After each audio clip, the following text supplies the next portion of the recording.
No, that's not the cyber attack. I mean, it's Microsoft. That's what they said. A new update came out that literally shut down the world. But guess what? We're still here, getting a little crazy, and we are back with guests this week. We have Erika Soto coming on the Yes. show to talk about her role in Eric, the Netflix miniseries starring the one, the only Doctor Strange himself, Benedict Cumberbatch. Yes, and she's got a great story about Benedict that you don't want to miss. She's also got some really great advice for all the up-and-comers trying to break into the industry, because her path on how she got there and how she's doing it's pretty epic to hear, so you definitely don't want to miss that either. Plus her passion, she's so fun, y'all. She had us just rolling and then just real serious, but she's, great interview. Great interview. Yes, we can't wait for everybody to hear that, but that is later on in the show. Now, let's get a little crazy. Hello, everyone. So you want to start a podcast but have no idea where to start? Well, Crazy Ant Media is here to help you. We want to assist you finding your VFE. What's VFE, you ask? Well, that is your voice, your format, and your equipment. These are the 3 biggest essentials you need to start your podcast. All those hours watching non-stop YouTube videos or all those random website links, those are done. Just hop on a Zoom call with us and we'll talk about everything you need to know to create your own podcast and find your voice. Plus, we will send you home with a 12-page packet over everything we just discussed. It's very in-depth. It is definitely a must-need while trying to start your first podcast. Contact us at info@crazyantmedia.com today so that you can start finding your podcast voice for tomorrow.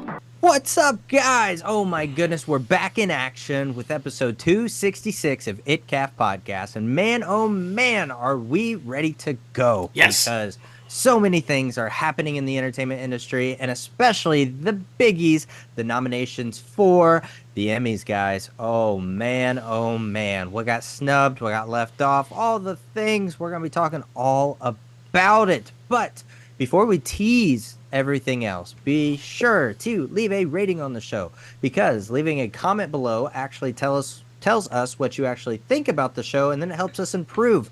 Plus, leaving a rating actually helps this podcast get seen by more people who are trying to break into the entertainment industry, but especially those who enjoy entertainment news. We're your one-stop shop here at Crazy Ant Media. But man, oh man, like I said, we're going to be talking all about the Emmys. You know how we do it. Award season is just around the corner, so we have to get you prepared. You have to know who's nominated, who got left off, and all the good things. But man, oh man, it's going to be a good one. Yeah, I will say that I'm extremely happy with the nominations, because I say it all the time that I think the single best show on television currently is The Bear, and it broke some records.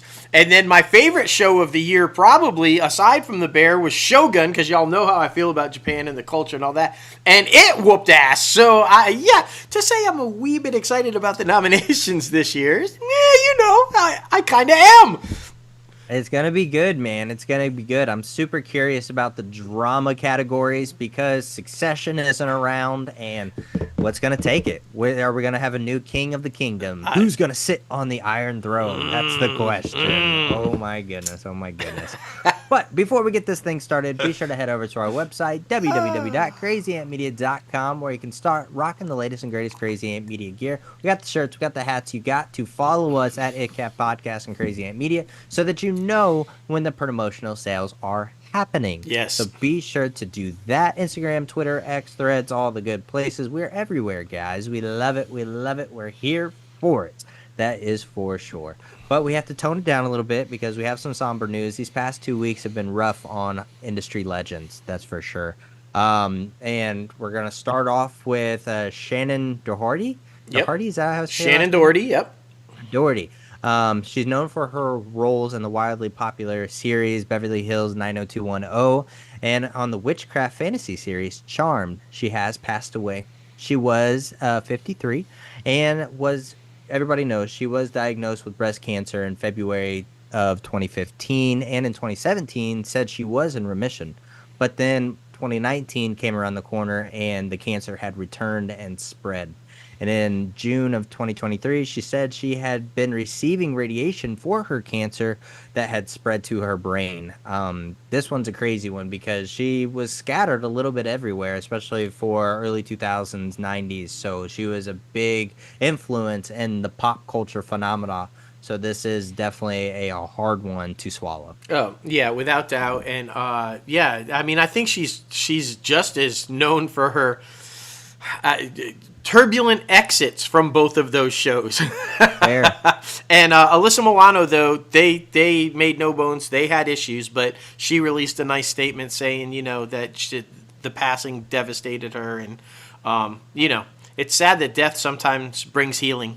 And it's sad that it has to take death to do that. We lost another one, though, a legend. And this guy, everybody knows him because he transcended generations. I'm talking about Bob Newhart, the genteel but sharply satirical comic whose TV series, of course, The Bob Newhart Show and Newhart were huge hits through the 70s and 80s. He died this past Thursday in Los Angeles at the age of 94. Now, Newhart also was known to, as I said, younger audiences, of course, Papa Elf in the 2003 Christmas classic Elf, and his guest spots on The Big Bang Theory, for which he won his only Emmy, which is shocking to me because both Newhart shows were massive hits and throughout the 70s and 80s with all kinds of Emmys, and yet he never... That's just mind-boggling to me. Speaking of Emmys, right? That's just, whew. He most recently appeared in 3 episodes of Young Sheldon. Now, his wife, Ginny, died last year, which I'm sure led to maybe a faster passing of him. He is survived by his children, Robert Jr., Timothy Courtney, and Jennifer, and 10 grandchildren. So, but lived a life, man. 94, when you make it to 94, you've lived a life, and you've done... You're good, but yeah. And just honorable mentions, Richard Simmons, Dr. Ruth. Guys, there was a lot this past week. We couldn't possibly talk about everybody, but yeah, it's always tough, but you got to move on. We got to move forward. Yeah, it's crazy, that's for sure. But, I mean, the craziness is the 76th Primetime Emmy Awards. That's the real craziness. The Television Academy rolled out the nominations for the Primetime Emmys this past week, and we have them all here for you. Yes. It was a game changer with some long overdue recognitions for big name titles. FX's Shogun took the spotlight with an incredible 25 nominations, including for a limited series, which is crazy because now we know it's a season 2, which is That's funny, right. That's right. The first time acting nominations for Hiroka Sahanda, Anna Shoei. FX had a banner day, racking up 93 nominations overall. Now, thanks in part to the record-breaking 23 nominations for its comedy hit, The Bear. The most ever in Emmy history for a comedy series. It's crazy. This thing's only been out for 3 seasons. It's already making history. Yeah, what's really odd, though, is that it's comedy because it is not. It is not a comedy. Yeah, I don't know. And we'll get into it down the line, but 2 actors from the show were nominated as guest actors. And the scene that they were nominated for is that one at Christmas at the dinner table, which that thing is the most intense, raw, ripping, has you at the edge of your seat, crying, losing your shit scene ever. Not a comedy. And yet that's what they were nominated. Guest appearance in a comedy series. Like, what the fuck? But we'll get into that. FX's big haul made it the second most nominated network this year, just behind Netflix, which snagged 107 nominations. Now, this leap put FX ahead of, and here's the kicker, HBO/Max, which got 91 nominations, marking the first time in decades that HBO wasn't in the top 2 with total nominations.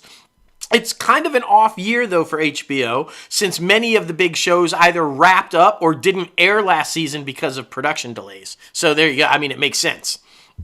It really does. And I mean, speaking of HBO, True Detective Night Country topped the list for the limited anthology series with 19 nominations.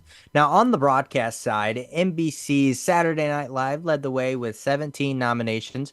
Apple TV Plus had a standout year with 70 nominations, driven by The Morning Show with 16, and the new comedy Palm Royale with 11, and the limited series Lessons in Chemistry with 10. Netflix had a strong showing too, though, with The Crown leading its pack at 18 nominations, followed by Ripley with 13 and Baby Reindeer with 11.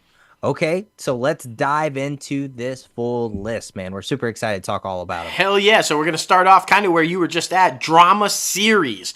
The Crown, Fallout, The Gilded Age, The Morning Show, Mr. and Mrs. Smith, Shogun, Slow Horses, and Three Body Problem. My money's on Shogun. Just saying. I have faith in a lot of things, man, but this one, it's still a tough category. It is. For sure. That's for sure. Speaking of another tough category, but we know pretty sure how it's going to go. Comedy series, Abbott Elementary at ABC, FX, The Bear, Curb Your Enthusiasm on Max, Hacks on Max, Only Murders in the Building for Hulu, Palm Royale with Apple TV Plus, Reservation Dogs at FX, and then What We Do in the Shadows at FX. Yes, indeed. Yes, indeed. And then we're going to jump over to limited or anthology series. We've got Baby Reindeer for Netflix, Fargo for FX, Lessons in Chemistry with Apple TV Plus, Ripley on Netflix, True Detective Night Country on Max. That's going to be a tough one, too. It really is, man. It really is.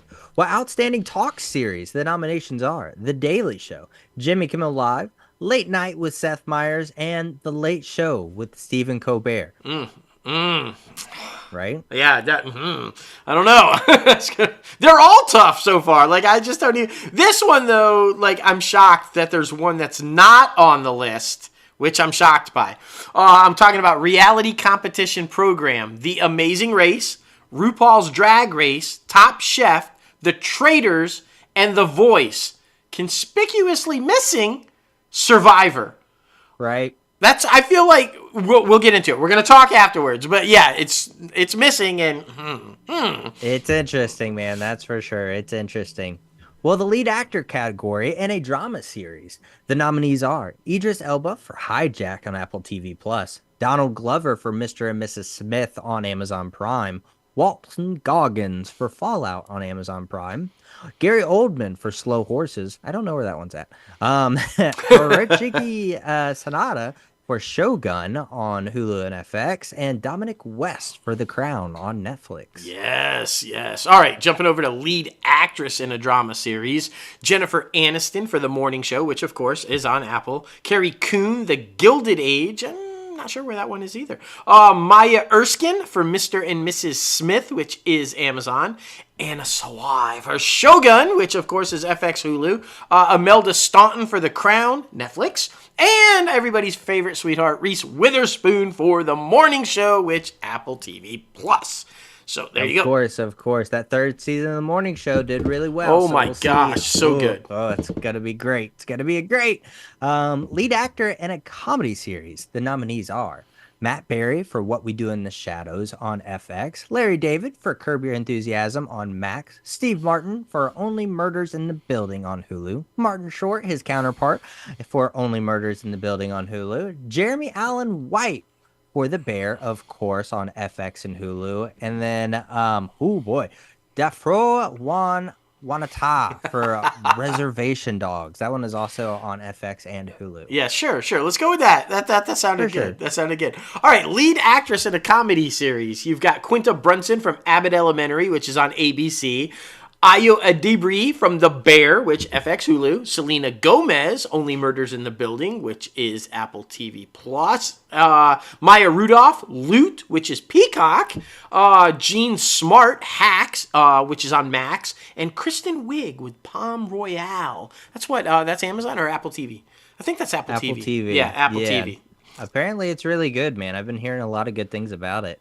Now the lead actor in a limited or anthology series category. The nominees are Matt Balmer for Fellow Travelers, Richard Gadd for Baby Reindeer, John Hamm for Fargo, Tom Hollander for Feud, Capote. Capote versus the Swans, and Andrew Scott for Ripley. There you go. Now, you have to have a lead actress in that show thing, right? Limited or anthology series. So we've got Jodie Foster for True Detective Night Country, Brie Larson for Lessons in Chemistry, Juno Temple for Fargo. Juno Temple's like always everywhere. She's always nominated. Sofia Vergara for Griselda, and Naomi Watts for Feud, Capote versus the Swans. Very interesting. Very interesting.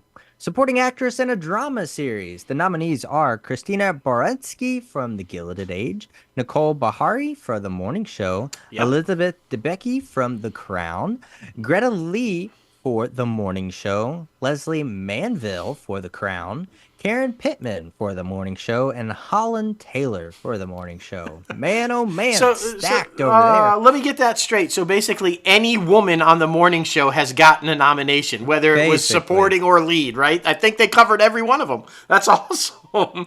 Supporting actor in a drama series. It's Tabanobu Asano for Shogun, Billy Crudup for The Morning Show, Mark Duplass for The Morning Show, John Hamm for The Morning Show, Takahiro Hira for Shogun, Jack Loudon for Slow Horses, and Jonathan Pryce for The Crown.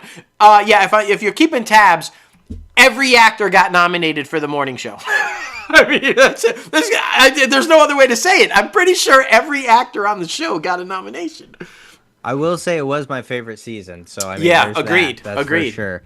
Now the supporting actress in a comedy series category, the nominees are Carol Burnett for Palm Royal, Liza Colin-Zayas for The Bear, Hannah Ebenbinder for Hacks, Janelle James for Abbott Elementary, Cheryl Ree Ralph for Abbott Elementary, and Meryl Streep for Only Murders in the Building. And fun fact, Carol Burnett, oldest Emmy nomination in history, I believe, because she's 91, 94 or something like that. That's crazy. So she's really good friends with Dick Van Dyke, who was the oldest Emmy winner for his daytime Emmy. So they could be like pairing up, be like, that'd be pretty cool. Hit it for the oldies. I love that though, because they're two stellar individuals. So they couldn't be more happy for them. I am surprised who's missing on that list too. Jamie Lee Curtis.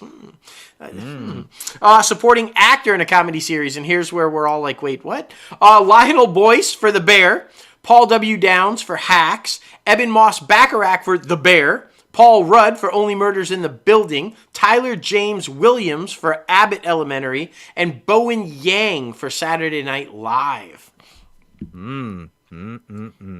Supporting actress in a limited or anthology series, the nominees are Dakota Fanning with Ripley, Lily Gladstone for Under the Bridge, Jessica Gunning for Baby Reindeer, Aja Naomi King for Lessons in Chemistry, Diane Lane for Feud Capote versus the Swans, Navamu for Baby Reindeer, and Khalid Reis for True Detective Night Country. Well, let's see. Supporting actor in a limited or anthology series. You got Jonathan Bailey from Fellow Travelers, RDJ from The Sympathizer, Tom Goodman-Hill for Baby Reindeer, John Hawkes for True Detective Night Country, Lamorne Morris for Fargo, Lewis Pullman for Lessons in Chemistry, and Treat Williams, the late Treat Williams, for Feud, Capote vs. the Swans. If you guys don't remember us telling you back, a few months ago, he died tragically in a motorcycle accident. Treat Williams did. So, that could be a posthumous win. For sure. Now, outstanding animated program. The nominees are Blue Eye Samurai, Bob's Burgers, Scavenger's Reign, The Simpsons, and X-Men 97. X-Men 97. Yes! For sure. This thing is huge. So I definitely have faith that one will kill it. I agree. Okay, outstanding guest actor in a comedy series. This is all kinds of wrong. This should be drama, at least for some of them. Right off the top, Johnny B, John Bernthal as Michael Berzatto in The Bear.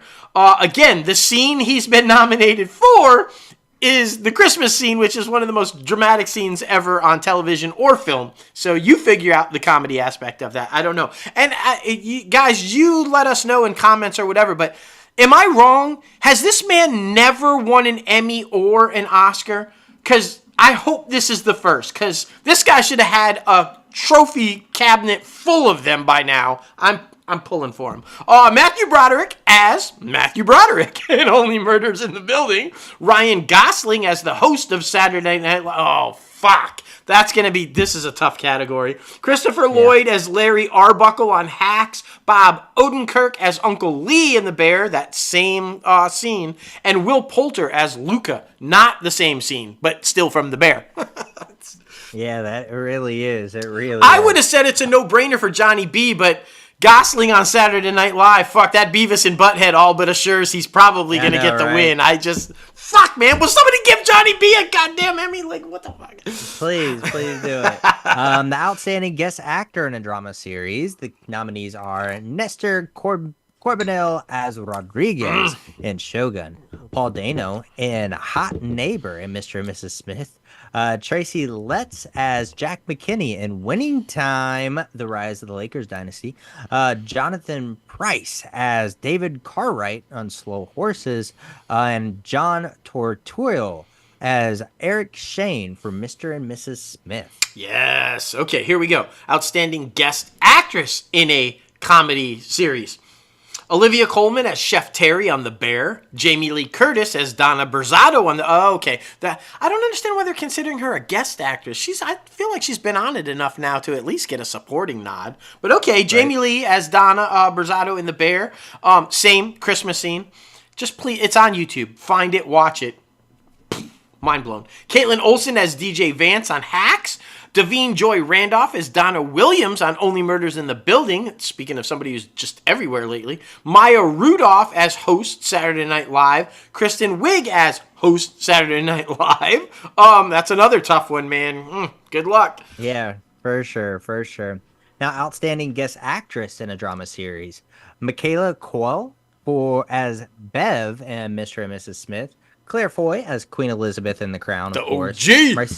Marcia Gay Harden as Maggie Berner for The Morning Show. Sarah Paulson as the therapist in Mr. and Mrs. Smith. And Parker Posey as Other Jane in Mr. and Mrs. Smith. Okay, all right. Outstanding performer in a short-form comedy or drama series. You've got Eric Andre as Eric Andre on The Eric Andre Show. Desi Liddick as Desi Liddick in Desi Liddick Fox Splains for The Daily Show. You've got Mina Suerve as Detective Thompson for RZR. Mina. Yeah, Mina. I think so. I don't know. For sure. Now we are at Outstanding Character Voiceover Performance. Yes. Hank Azaria as Mo Silsuk in The Simpsons. Everybody knows. Alex Borstein as Lois Griffin in Family Guy. Sterling K. Brown as Angstrom Levy in Angstrom. Maya Rudolph as Connie the Hormone Monstrous in Big Mouth. And Hannah Waddingham as Deliria for Crapolopolis, Big Man in Hippocampus. So that's interesting. Yes. All right. Let's jump over to a category that neither myself or Logan will ever be nominated for because we can't speak without butchering names. I'm talking about Outstanding Narrator. Sir David Attenborough, narrator for Planet Earth 3. You've got Angela Bassett, narrator for Queens. Morgan Freeman for narrator of Life on Our Planet, Chapter 1, The Rules of Life. You got Paul Rudd, narrator for Secrets of the Octopus. That's okay. Octavia Spencer, narrator of Lost Women on Highway 20, Vanished. Wow, that's a tough category because I feel like those are all going to be stellar. Right, exactly. All have great voices. That's sure. That's for sure. Outstanding host for a reality or reality competition program. We got RuPaul Charles, of course, for RuPaul's Drag Race. Mark Cuban, Lori Greener, Kevin O'Leary, Barbara Corcoran, yep.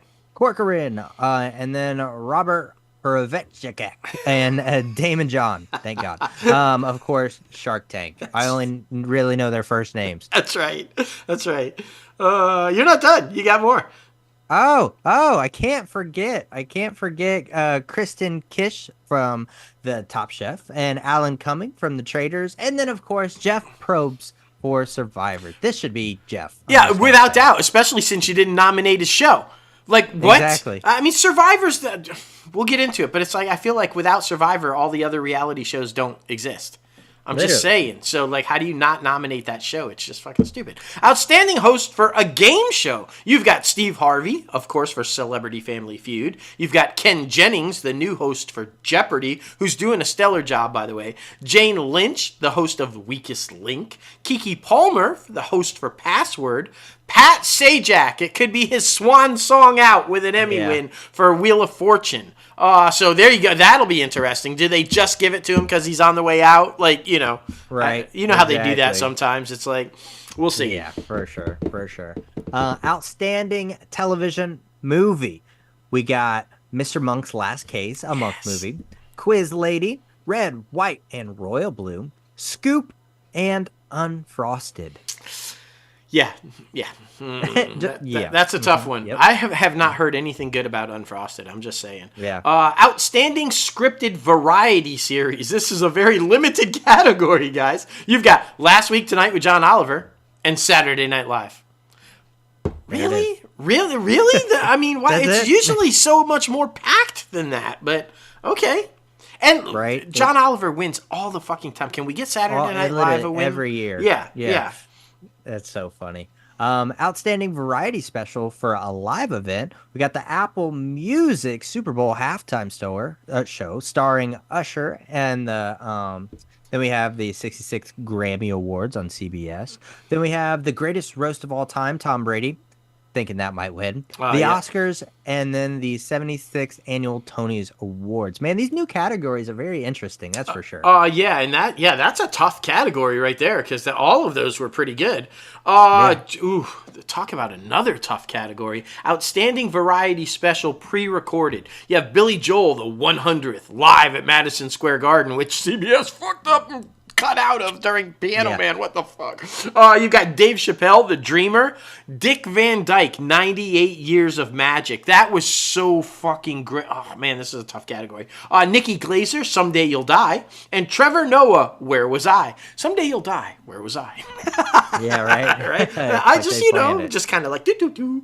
All right. That's so funny. Now we're on to the Outstanding Short-Form Comedy, Drama, or Variety Series. We got Carpool Karaoke. We got The Eric Andre Show, Late Night with Seth Meyer Corrections, Only Murders in the Building, One Killer Question, and then Real Time with Bill Maher, Overtime. Can we have less time? Is that a thing? I would love that. Right? Like, I'm so over Bill Maher. It's not even fun. Okay. Outstanding documentary or nonfiction special. You've got Albert Brooks, Defending My Life, Girls State, The Greatest Night in Pop. I think that's about We Are the World. I'm pretty sure that's the one about We Are the World. Jim Henson, Idea Man. So good. If you guys have not watched that one, Ron Howard did just phenomenal on that one. And Steve Martin, a documentary in 2 pieces. Wow. That's another tough category, man. Right? For sure. Well, the category for Outstanding Documentary or Notification Series, the nominees are Beckham, The Jinx Part 2, not Part 1, Part 2. Part 2. Quiet on Set, The Dark Side of Kids Television, Stacks, Soulsville, USA, and then Telemarketers. I think Quiet on Set's got that one. Yeah, right. Beckham, is that where they put him back together? They unbend him? It's not Bend It like Right. Beckham. Beckham is the one that launched that whole everybody doing that dance. That remember though that John Stamos, and that was a huge viral thing coming out of Beckham. So who knows? Maybe that'll play a role in it. Outstanding hosted nonfiction series or special. You've got Conan O'Brien, Must Go, Finding Your Roots with Henry Louis Gates Jr., How to with John Wilson, My Next Guest with David Letterman and John Mulaney, and The Reluctant Traveler with Eugene Levy. My money's on Dave. That's a brilliant show. That's a brilliant show. It is, and that specific episode, because it's weird. They did it separate, like they released it separately from exactly. the specific thing. So that one's really good. It is. Exceptional merit in documentary filmmaking. Beyond Utopia, Going to Mars, the Nikki Giovanni Project, and then Stamped from the Beginning. Okay. All right. I know, right? Sure. Outstanding structured reality programs. Now, I watched a couple of these. I don't know how structured they are. Right. Antiques Roadshow, Diners, Drive-Ins, and Dives. Definitely not structured, but a whole lot of fun. Love is Blind, Queer Eye, and my favorite, if anybody knows me, Shark Tank. I can't get enough of Shark. It's my guilty pleasure, man. Shark Tank, Shark Tank, Shark Tank, Shark Tank. Oh, yeah. Oh, yeah. Now, outstanding unstructured reality program, Below Deck Down Under, Love on the Spectrum US, RuPaul's Drag Race Untucked, Vanderpump Rules, and Welcome to Wrexham. Yes, go Welcome to Wrexham. Let's get that win. Outstanding game show, Celebrity Family Feud, Jeopardy, The Password Is, The Price is Right at Night, and Wheel of Fortune. I feel like this should be Jeopardy. Jeopardy's like, right. Jeopardy or The Price is Right, because they're like, how can you go wrong with those? All right, let's dive into it, okay? I want to start off by saying, because this kind of parlays into, you guys know how we feel about Disney. And I've made at least pretty clear who I think Bob Iger's successor should be. Well, Disney overall, if you weren't keeping track there, Disney overall, between FX and Hulu and Disney Plus and ABC and National Geographic, all that fun stuff, record-breaking 183 total Emmy nominations this year. Record-breaking for Disney. Now, why is that important? Because who runs the television and streaming aspect of Disney?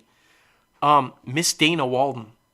Just saying, she's kicking ass. Now, she does co-chair it with Alan, my favorite name, Bergman, but she's primarily in charge of the television side of it. They're co-chair of entertainment.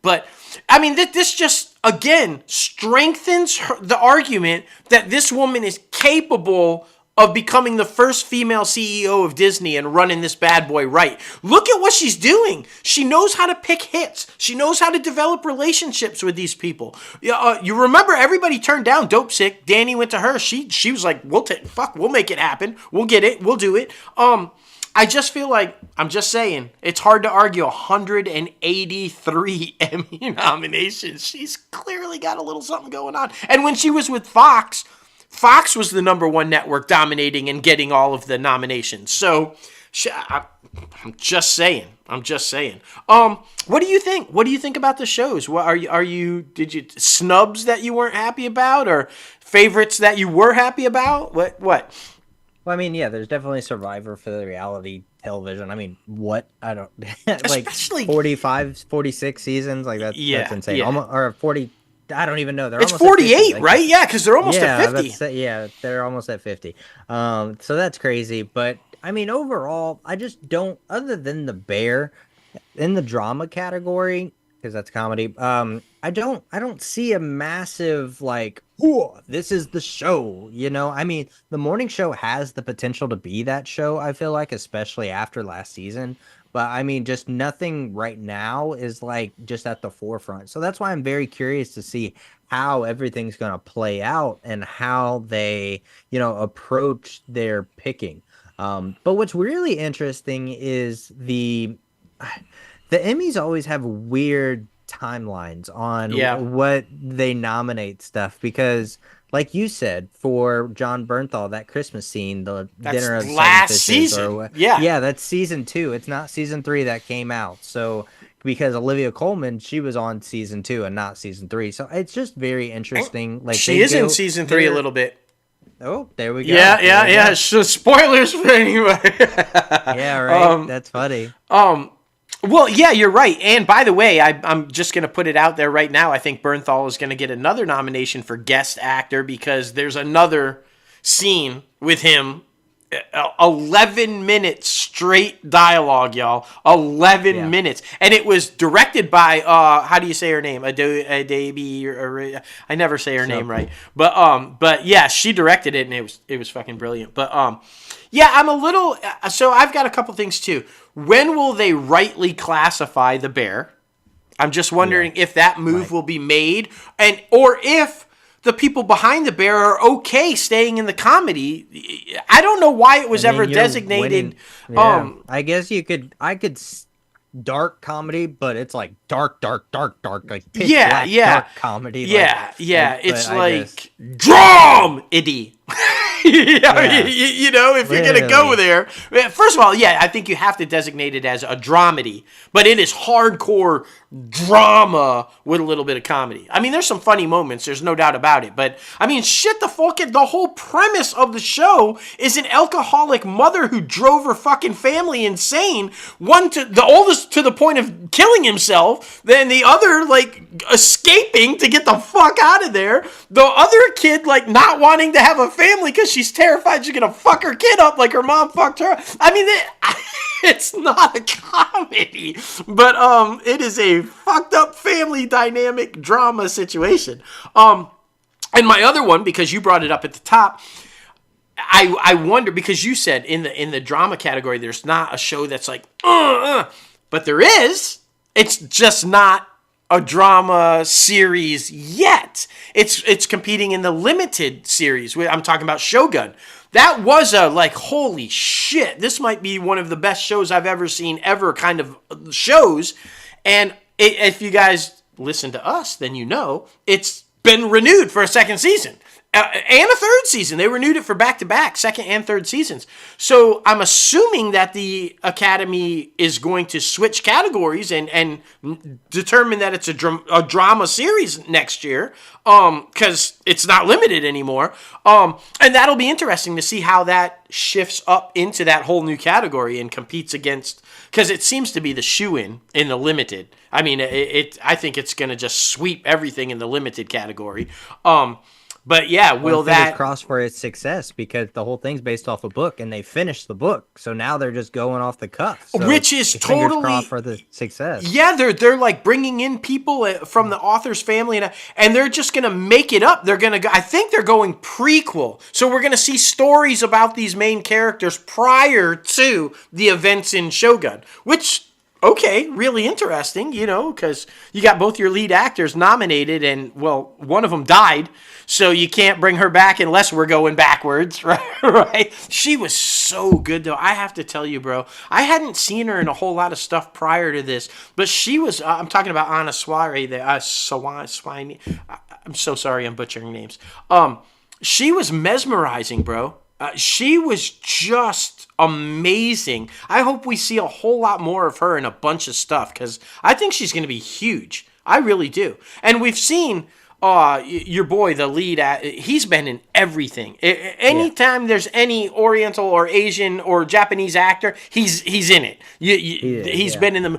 But they aged him up, and this is the first real time he's taken, like, full-on lead of the production. And he should have done it a long fucking time ago, because he just killed it. And what I really liked about it is he was adamant about getting it right. He didn't want to do it in English. He said they can do subtitles. They don't speak English over there, unless when, you know, John Smith comes and they're talking. He wanted the scenery accurate. He wanted the clothing accurate. He's like, I'm not doing it unless it represents what it really is. Otherwise, I want no part of it. And so he was very, and I think if you go into the categories we didn't list, because guys, production design, camera, all this kind of crazy stuff, all of it got nominated. All of it. So it just, I think that's a credit to him for making that happen the way that he did. Man, I don't know. Just, I'm with you with the morning show. I think this season, by far, the best season out of all of them. Oh, my God. John Hamm fucking slayed. He was so good. So good. Mm-hmm. I know it's interesting, too, because it's my favorite. It's season 3, then 1, then 2. Not that season 2 was bad. It wasn't as good as the first one, because that's the breakout one. And right. This season was great. I think season 2 was the setup for season 3, right? Yeah. It was kind of just a lull, putting little cornerstones into what 3 was going to be, I think, right? Well, I mean, you could only do so much when literally the whole season 2 is based around COVID. Exactly. You know? Exactly, you could only do so much. But yeah, man, it was There's great content out there, so we're super excited for all the new things that are coming out and everything else going on. But man, oh man, it is now time. We were able to dust off our interview skills and be able to put them back to the test. Because man, oh man, we have a phenomenal interview with the one and only Erika Soto from Netflix's miniseries Eric, starring Benedict Cumberbatch. Man, oh man, I am super excited for everybody to hear this one. Yes, because guys, she's doing it right. The appreciation that she has for what she gets to do and how she talks about the passion that she has when she's on set and what she takes in and how she views it. It is a must listen to interview for anybody really, but definitely for people trying to break in, because this woman is doing it right and she shows you how you can get where you want to be. Yeah, she's so charming. This is a really, really good. What a great first one to have back after that little stretch of none. So it's really great. Agreed. Guest 217, which is absolutely wild. Man. Wow. Oh my goodness. Well, here she is. Erika Soto, welcome inside the Crazy Ant Farm. How are you?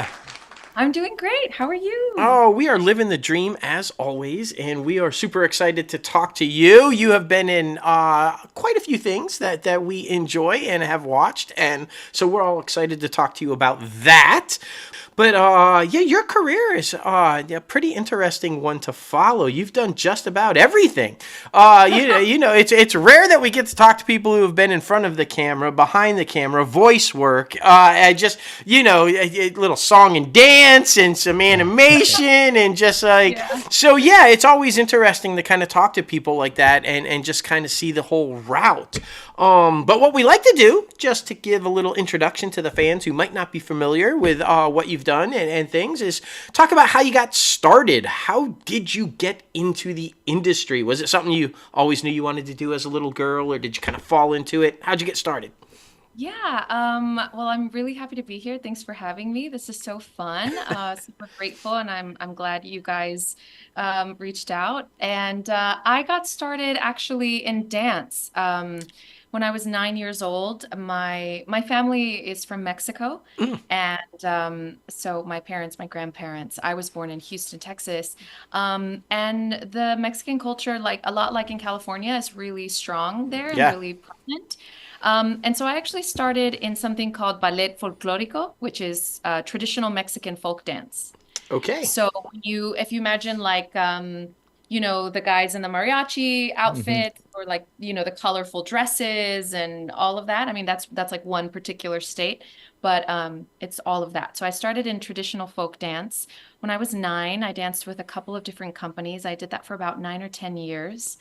And then really it was sort of a step-by-step transition. I had a really hard time in middle school, and my English teacher was one of my favorite teachers. And after an oral presentation, she said, "You're really good at speaking." She said, you should join the speech and drama club." And I'm going way back, you guys. No, it's good. It's all good. We're here for it. Cold winter's night. Yeah. But I just think I love sharing this story, because I think that I rarely hear like how people got to where they got, and even the incredibly like amazing actors that I look up to that we all know. I feel like I would love to know how they got there. Anyway, so yeah, a speech and drama class turned into applying for a performing arts high school, which turned into applying for a university, applying to go to drama school for college, which turned into studying classical theater in London, which turned into working with a theater right after graduating, a Shakespeare theater company, which turned into working with another Shakespeare theater company. And then, I'm here in LA, and actually playing Romeo and Juliet during a summer Shakespeare festival got me like my first representation. And nice. That started the like on-screen part of my journey. Right. Oh, that's amazing. Yeah. Talk about a beautiful snowball effect. Yes. Right? I mean, the step by step to be able to find yourself to where you are now. And throughout your journey, do you feel like there were specific aspects that you took away from that you felt like you wanted to give along that piece of advice to the up and comers who break into the entertainment industry, because this podcast is for the up and comers trying to break into it. We have an industry news segment, and then we have the guest segment where we give you all the latest industry news so that you can hold your own in a conversation with executives or other people in the entertainment industry. Yeah, And then yeah. we like having our guest segment to where they can pass along their experiences. So do you feel like there's a particular experiences, kind of like the do's and don'ts of breaking into the industry? Oh my gosh, I love that question so much. And I wish I had this space on the internet when, I was 20 years old, not knowing what the Right? heck next, you know what I mean? Yeah. And so I'd love to share at least to get to where I'm at, right? And I still have goals and aspirations Of and course. dreams, and everybody's kind of on their own path. And I think that leads me to a really important message, which is everybody has their own journey Yes. and their own path. And it is not like anyone else's. And I think I had to do a lot of detangling from, well, but my friend graduated and immediately got a series regular. But this person was famous at 12. And like, but the comparison game is really, really treacherous, and is really easy to fall into, especially as a newcomer, especially as someone, who just has the dream awakened in you and you haven't even begun. So I think one of the important things that I would tell my younger self is do not compare your process, your progress, or your timeline to anybody else's. And to go along with that, I would say, and also live your life.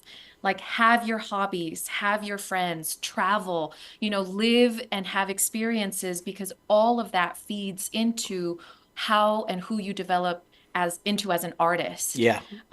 And so I think another thing that I did for a few years was just think about the industry, like just think about strategy and what am I going to do next and who do I need to network with? And I mean, it just became, that's important. All of that is important. Having a career mindset and looking at it as a business and, not getting too enamored with things, all of that stuff is important. But what has really kept me level-headed and sane in this really kind of like roller coaster ride of an industry. Yes.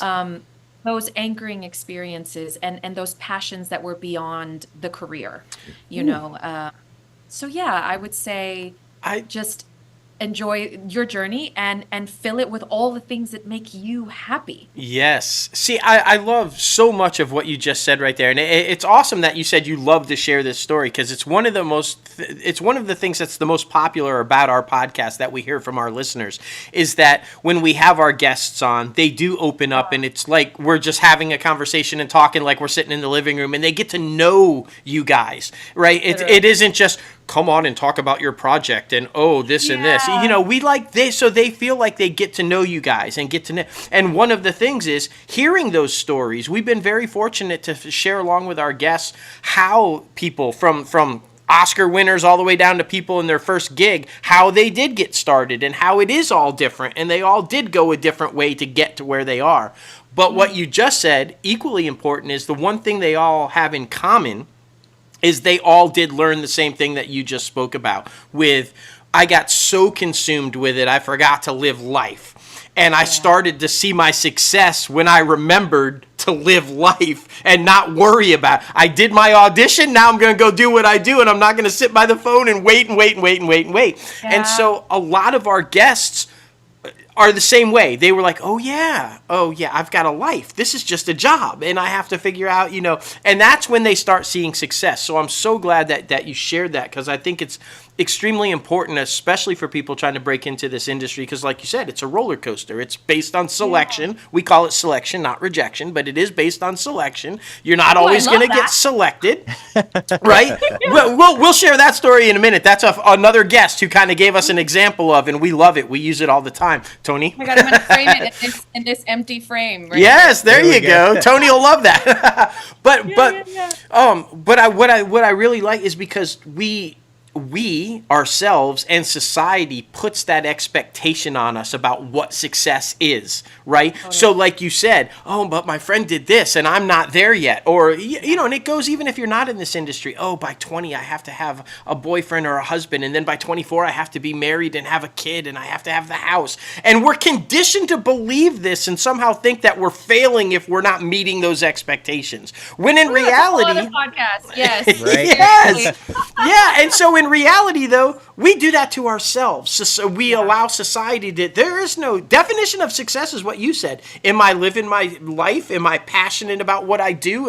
There's the fireworks. I'm passionate about what I do.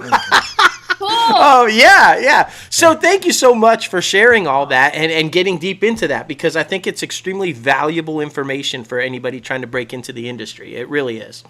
Oh, man. No, happy to. I get really passionate about actually these kinds of conversations, because I remember feeling so lost and alone a lot along the way, and not and only being able to compare myself to what was visible, which was, you know, kind of a different echelon of success or celebrity or wealth or whatever, you know, and that it could feel like a chasm, you know, that feels almost like impossible to traverse.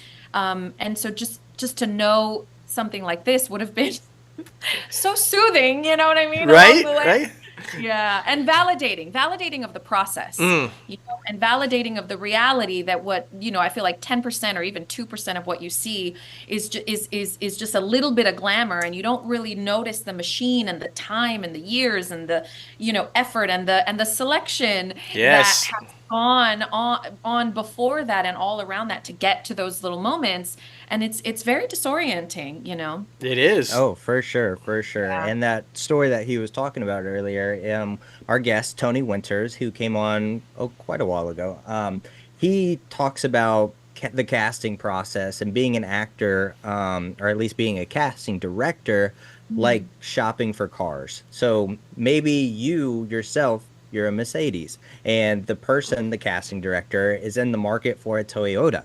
So at that particular time, they're looking for the Toyota. Doesn't mean they don't want the Mercedes. Maybe the Mercedes is just too expensive. But, you know, just being able to get to the right place and get the right time to where they're ready for that Mercedes, they still have their little folder to where they can open it up and be like, this is the one I want. That's what I want. So, yeah, I remember that Mercedes. Yeah. Right, That's right. Exactly. It's great to be able to think about things like that, because it takes you to so many different places on your journey, because, I mean, the possibilities are endless in the entertainment industry, right? And I mean, you are living proof of that, being a dancer, being in theater, being on commercials. I mean, not only would I want John Goodman to talk for me while I was eating a Big Mac or a quarter pounder, but I would also love to dance in a Sprint commercial. And I just want to talk about how much input did you actually have in that dancing commercial? Because coming from a dancing background, it kind of looked a little risque, if you know what I'm saying. So let's talk about it. I am so excited to tell this story. I mean, my friends know this story. Obviously, you know, people close to me know this story, but I don't know that this story is actually public. And I don't think I'll get in trouble for telling it. But actually, that commercial... Oh, now I'm like, am I going to get in trouble for telling this story? I don't know. I'm going to tell it. That commercial was on the fly. Oh, wow. If you worked in restaurants like I have, you know what on the fly means, right? Oh, sure. So at least how I understand it is I was actually cast in a commercial as like a hand. There were, but like we had manicures that day, you know, and the commercial was actually like people holding phones. It was very like practical. Yeah. It had nothing to do with dancing. We were on set. I think I was on set for like 10 hours or something. I mean, it was all day. The end of the day came, you guys, and a PA, they were sort of letting us go one by, like they were finishing shots and then letting people go one by one. Yeah. And then it was towards the end of the night. And I mean, I've just been sitting there all day, grateful, but like, it's a long day. And the PA goes, I remember a PA goes, hey, and he looked at me and he goes, do you know how to dance? And I went, listen, I don't proclaim to be some fantastic dancer, but I love to dance, right? So I just said, hell yeah. I was like, yeah, I know how to dance. And I don't know what went on behind the scenes, but they had to create a spot kind of on the spot. Yeah. Mm. We literally, for that first commercial, we literally used a backdrop that was on at that warehouse. Oh my The goodness. director had a little Bluetooth speaker and said, "What kind of music do you like to listen to?" And we just improvised the entire thing. Nice. And he was just like, "You're so excited about this sale. You're so excited about the price of the phone. Like you're so like Right. now you're going crazy." You know, like it wasn't like your usual commercial where normally you'd go in for an audition and they would make you dance or Right. see if Right. you know.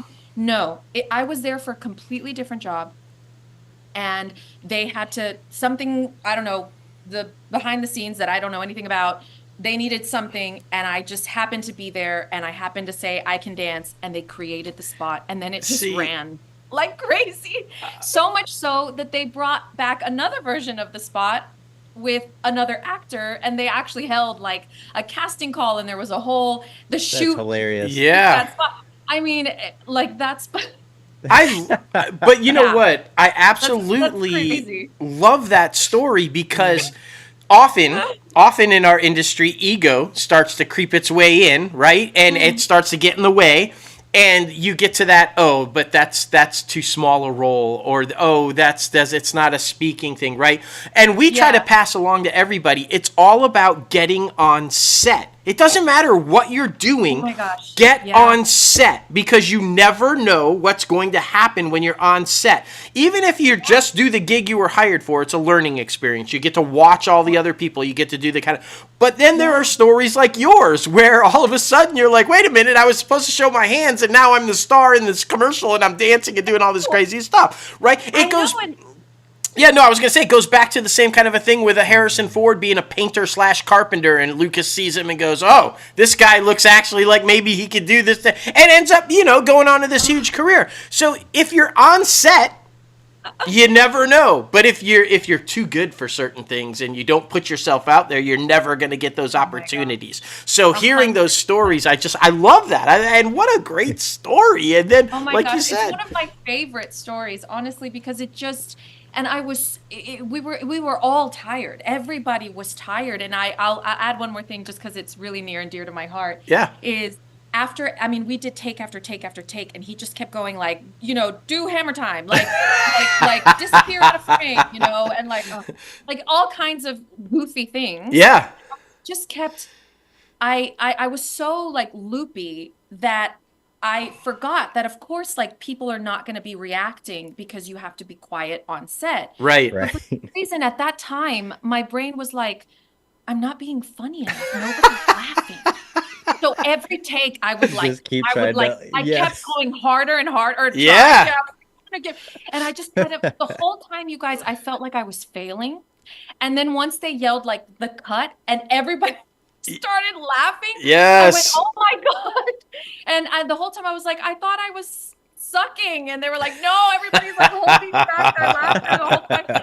Oh my God. And that was an earlier job. So it was one of those things that like I learned on set. Oh, right. Like Yeah. you're not, this isn't theater. You're not going to get a response right away. Like Right. people are like, But like one of that, those rare experiences though, where like, cause theater, you have to project, you have to get to the back row, you have to be loud, right? This is one of those rare experiences. No, it's a camera gig, and I still get to be loud and crazy, and oh my gosh, yeah. it was- So so I don't know. My brain was like macaroni and cheese by the end of the night. Like, I couldn't.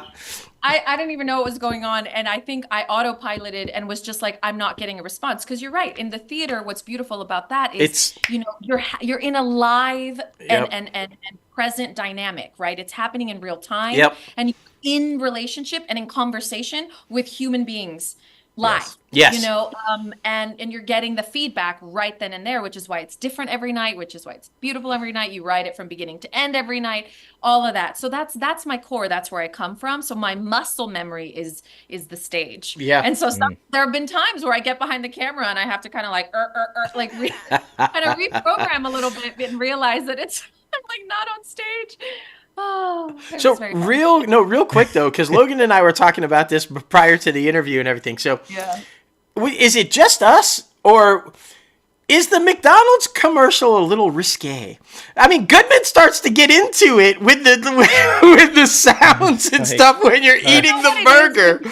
And like commercials that end up being like a little, you're kind of You're like, John's enjoying that burger a little too much while you're eating it. I'm thinking. Listen, the things that didn't make the cut, you guys. I can imagine. I can only imagine. No, I want to say John Goodman was an absolute like delight to work with. He was like, oh my gosh, like a cuddly dad. I mean, he was so darling and so down to earth. Also, I think a theater guy because he was doing warm-ups before takes. I just wanted to hug him, and during lunch, like he ate with the rest of us. You know what I mean? It was very, very cool, very humble.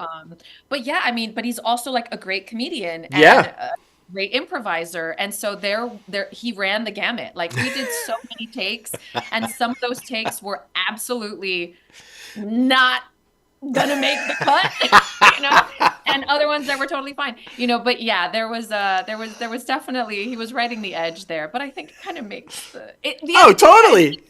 He's the voice inside my head, so really they were my thoughts. Exactly. Giving voice to them. Oh my goodness. Selling burgers. Imagine a world of, the little devil and the little angel on the shoulder, but both of those being John Goodman. That would be hilarious. Yeah. Oh my goodness. That's really funny. That would be funny, like if he did, right? We're pitching it. We're pitching it right now. Come on. John, if you're listening. John Goodman as both. Yes. Could totally see it. I love it.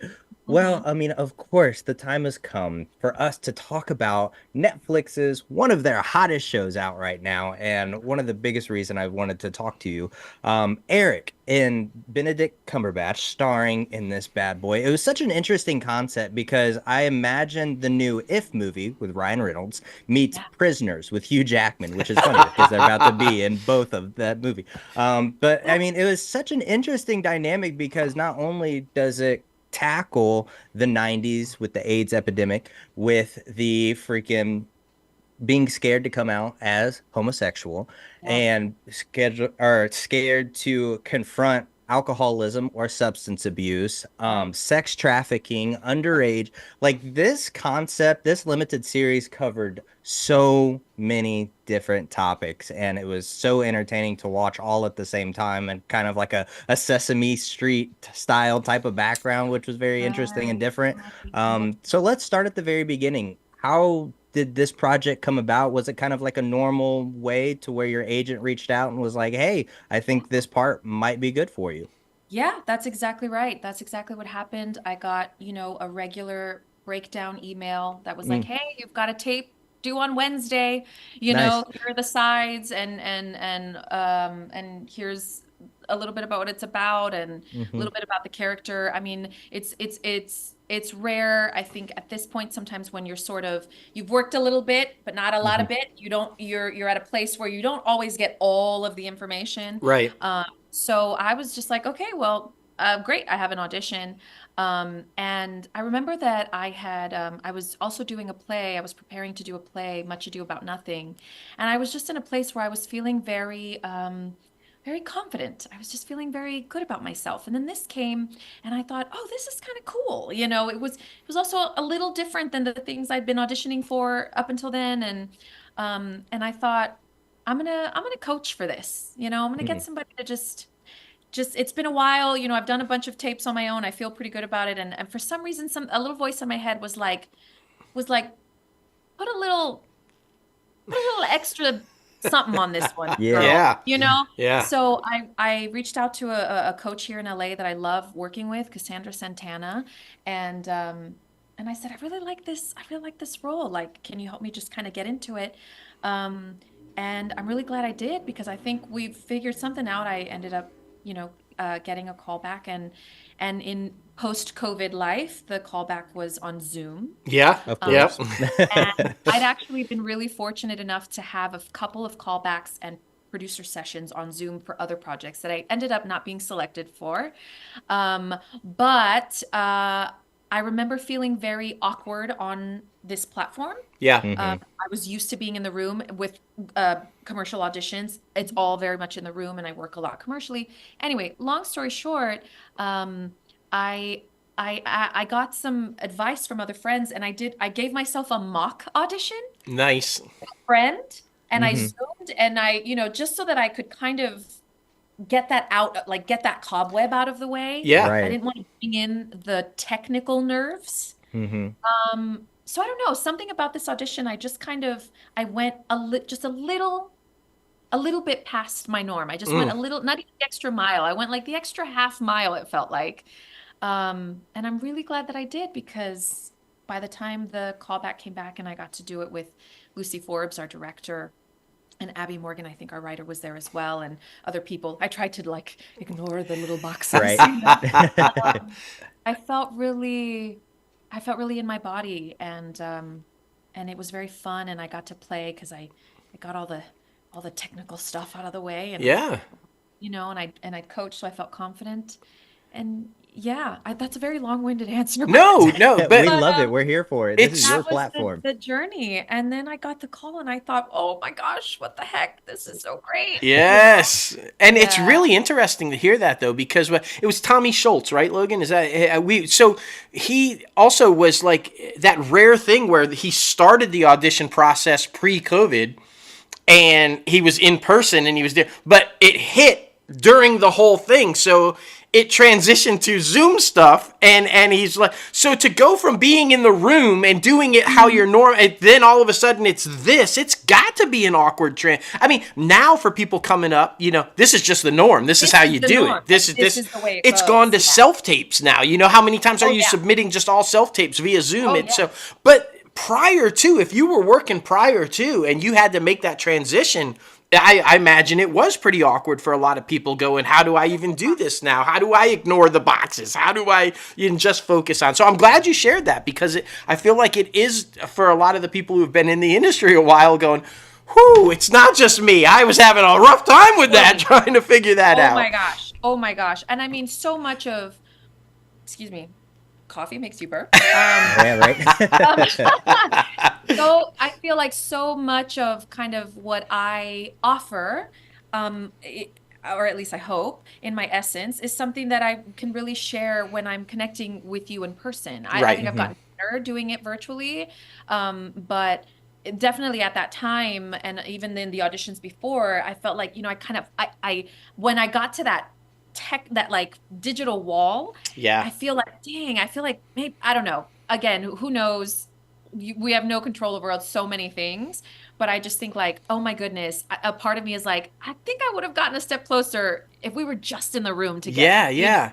Well, You could just feel me, or I could feel you, and I would Right, understand a little exactly. better. yeah, yeah. So yeah, no, I mean, it's bizarre, but that's why it was so helpful to do the mock audition, because I did things that I would not have thought to do in the moment, which is like, you should have seen this apartment. I like marked eye lines all over my apartment. Oh my goodness. She was blocking, I marked like boom, eye boom, lines boom, on my boom. computer. Yeah. I marked, I put marks on the floor, just so that I could I love forget that. all of that. I love that. Stuff Oh. that kind of is important in the room, but when you're in the room, you're there with the You're person. just there. Exactly. Exactly. Anyway, but I mean, listen, I'm grateful for any medium to get to share. For sure.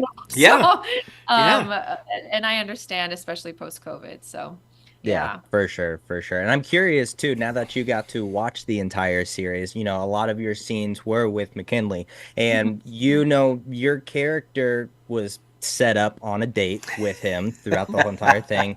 Do you think your character knew that he was gay, or in that just tried to protect him from everything? Because obviously you could tell the whole precinct was a very boys club type of energy, and he tried to keep a very masculine front until of course he went home with his partner. But do you think your character knew specifically what he was going through the whole entire time? I don't. I think that just like anyone else in the office, I think that McKinley, or I should say LaDroit, Yes. character, McKinley, LaDroit, McKinley, Right. was doing his part to to survive in that culture. Right. And so I can't imagine that Tina wouldn't have also, fallen to that. And so to me, it was a more interesting emotional journey to have the aspiration and the hope, and to then realize why it wasn't quite clicking, and then to have to make a choice. And that's one of the things that I loved about this character, is that she does protect him before she knows and after. Yeah. And she is a source of compassion and of understanding, and she is not homophobic, and she sees him fully. And at least for me, in my own personal actor's journey in the world, it is a way to love him in the way that she can. And I think that that's a really beautiful thing. And I think that, not all love stories are romantic and then they got married and happily ever after, Agreed. So I loved the idea of like, oh wow, how you can love someone. And it's not always the way that you thought or you wanted, but it's the way they need. And that's somehow more important. Oh, yeah. Love that. Yeah. So I think she didn't. And I think it makes that moment, at least I loved that scene where I got to with him and say to him, hey, you know what? I've got a cousin who's queer. Yep. Right. Right. And I hope that when people watch that, especially maybe people who haven't had or didn't get an experience of compassion like that, just can feel that a little bit, Yeah. Yeah. Why shows like this are so critically important, right? Because of conveying exactly what you just conveyed. Sometimes it's just seeing someone without judgment and providing what they need, right? And it might not be what you thought they needed. It might not be the love or the friendship or the relationship that they thought they needed, but it was, and there it is. And I feel like, because of all the stuff that Logan listed about what this show was dealing with in these subject matters and these things, imagine the mental health anguish that people living these lives are going through, right? And the struggle of, and how, if they don't get that person to see them, just that one person, how it could go down a totally different path and end up more tragic than it need to be, because someone never saw them. And so shows like this to go, whoo, anybody that's kind of dealing with this right now, that there's people out there, you're going to be okay. Somebody's going to see you for who you are. They're not going to judge you. You're not alone. You're going to have this happen. And so I think we talk about it all the time about how if we can entertain, yet also inform and educate, that's the win-win all the way around, right? Like, because it's uncomfortable to just sit down and talk about sex trafficking or homosexuality or anything, right? Nobody just wants to sit down and have a conversation. Grab your coffee, let's talk about sex trafficking or like whatever, right? But when you see it in the context of a show or a film, and you talk about what you just watched, right? It starts that conversation and it opens up, and people so it's so critical that shows like this exist and that you guys are doing things like this. It's amazing. And I want to talk about that too, because you could just see, like, when you were talking about it, you light up. You clearly had a backstory. You developed the backstory for your character. You could just tell. You're like, okay, I'm going to dive deep into this. I'm going to, here she is. Here's where she's coming from, kind of a thing. And that worked with the cast. I mean, this is a phenomenal cast, right? So, again, it had to be like a master class of just sitting back and watching, going, whoo, everything that I can. Again, it's that on set, right? You never know. So even if you're not in the scene, you're going, whew, let me just soak all in. I mean, it's Cumberbatch, for Christ's sake. It's like, 100%. Talk about that and the experience of being on a set like that, and how just invaluable that is. It was. I mean, and I can share about this from a couple of different points of view, because one was, getting to sit back and just watch other great actors work. Yeah. And seeing how everybody is a little different and how they, but not even just what you do in front of the camera, but how you show up to set, how you show up to the hair and makeup trailer, how you interact with the team. Because I think the thing that people don't see is all of the people that it takes to make those things happen, and how hard they work and how devoted they are, and the fact that they are there before the actors get there and they are there way after the actors leave. You know what I mean? So watching, these veterans, to me, people like Gabby Hoffman, and David McKinley and Benedict, like watching them coming into the space and going, oh my gosh, such amazing pros, and taking mental notes all day long. So that's one thing. And the other thing too is being in a creative space led by women, because Sister, the production company, it's Abby Morgan who wrote the script, Lucy Forbes, a stunning director, and then Holly Pullinger, who was our producer, and like those three women on set all the time. And of course, they are just spearheading this thing and creating a culture on the set that was unlike anything I'd ever experienced. Yes. So just observing the kind of creative space that is possible when you have these women in charge and really nurturing this story collectively, which was very cool. And I have a kind of a cool story with Benedict Cumberbatch in terms of like learning something from someone great. Is, we had a scene where I just come in and like deliver a file, so I got to be on set all day. Yeah. Even though I wasn't saying anything or doing anything. And again, Lucy, being the wonderful director that she is, she sort of ran our shooting days like, almost to me it felt like mini theater, where we'd all get together, we'd read it through on the page, then we'd speak it out loud, then we'd block it a little bit, then we'd perform it for the crew, then we'd shoot. So it was kind of like a table read, rehearsal, tech show. You know what I mean? It kind of followed the same path. And I never experienced that before. I'd definitely been on sets, especially commercials that are fast, or the TV that I've done where it's like you're getting in there and you're just like, here we go, But doing that process was cool. All this to say, I got to be in the space with Benedict before his big interrogation scene, one of his interrogation scenes. And so we all gather on set, and he sort of says hello to everyone, and he kind of misses me, and of course I'm kind of a fly on the wall. I'm not taking it personally, I'm like, he's got a big job to do today. We shoot, and but a little part of me is like, play cool, Erika, you don't need to say hi, it's fine, be a pro. We break for lunch, and I feel a, kind of a hand on my shoulder, and I turn around and it's him, and he introduces himself to me, and he goes, I'm so sorry, I didn't say hello to you earlier. I had to be in I was in a, he's like, I had to be in this headspace, and I'm just so sorry, I'm so sorry.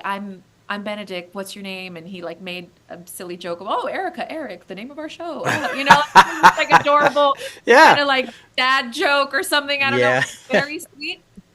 But I just thought, wow, here is this A-list stellar actor who has a big, big job and did not need to worry about sort of like someone coming in to turn in a file, but he took the time to say, hey, I saw you, and I see you, and I just want you to know that you were not invisible to me. Hello, how are you? That, to me, just like meant the world. That's so precious. I felt so like I'm a part of this. Because for our newcomers and up-and-comers and people kind of in the early stages of their career, you can feel small.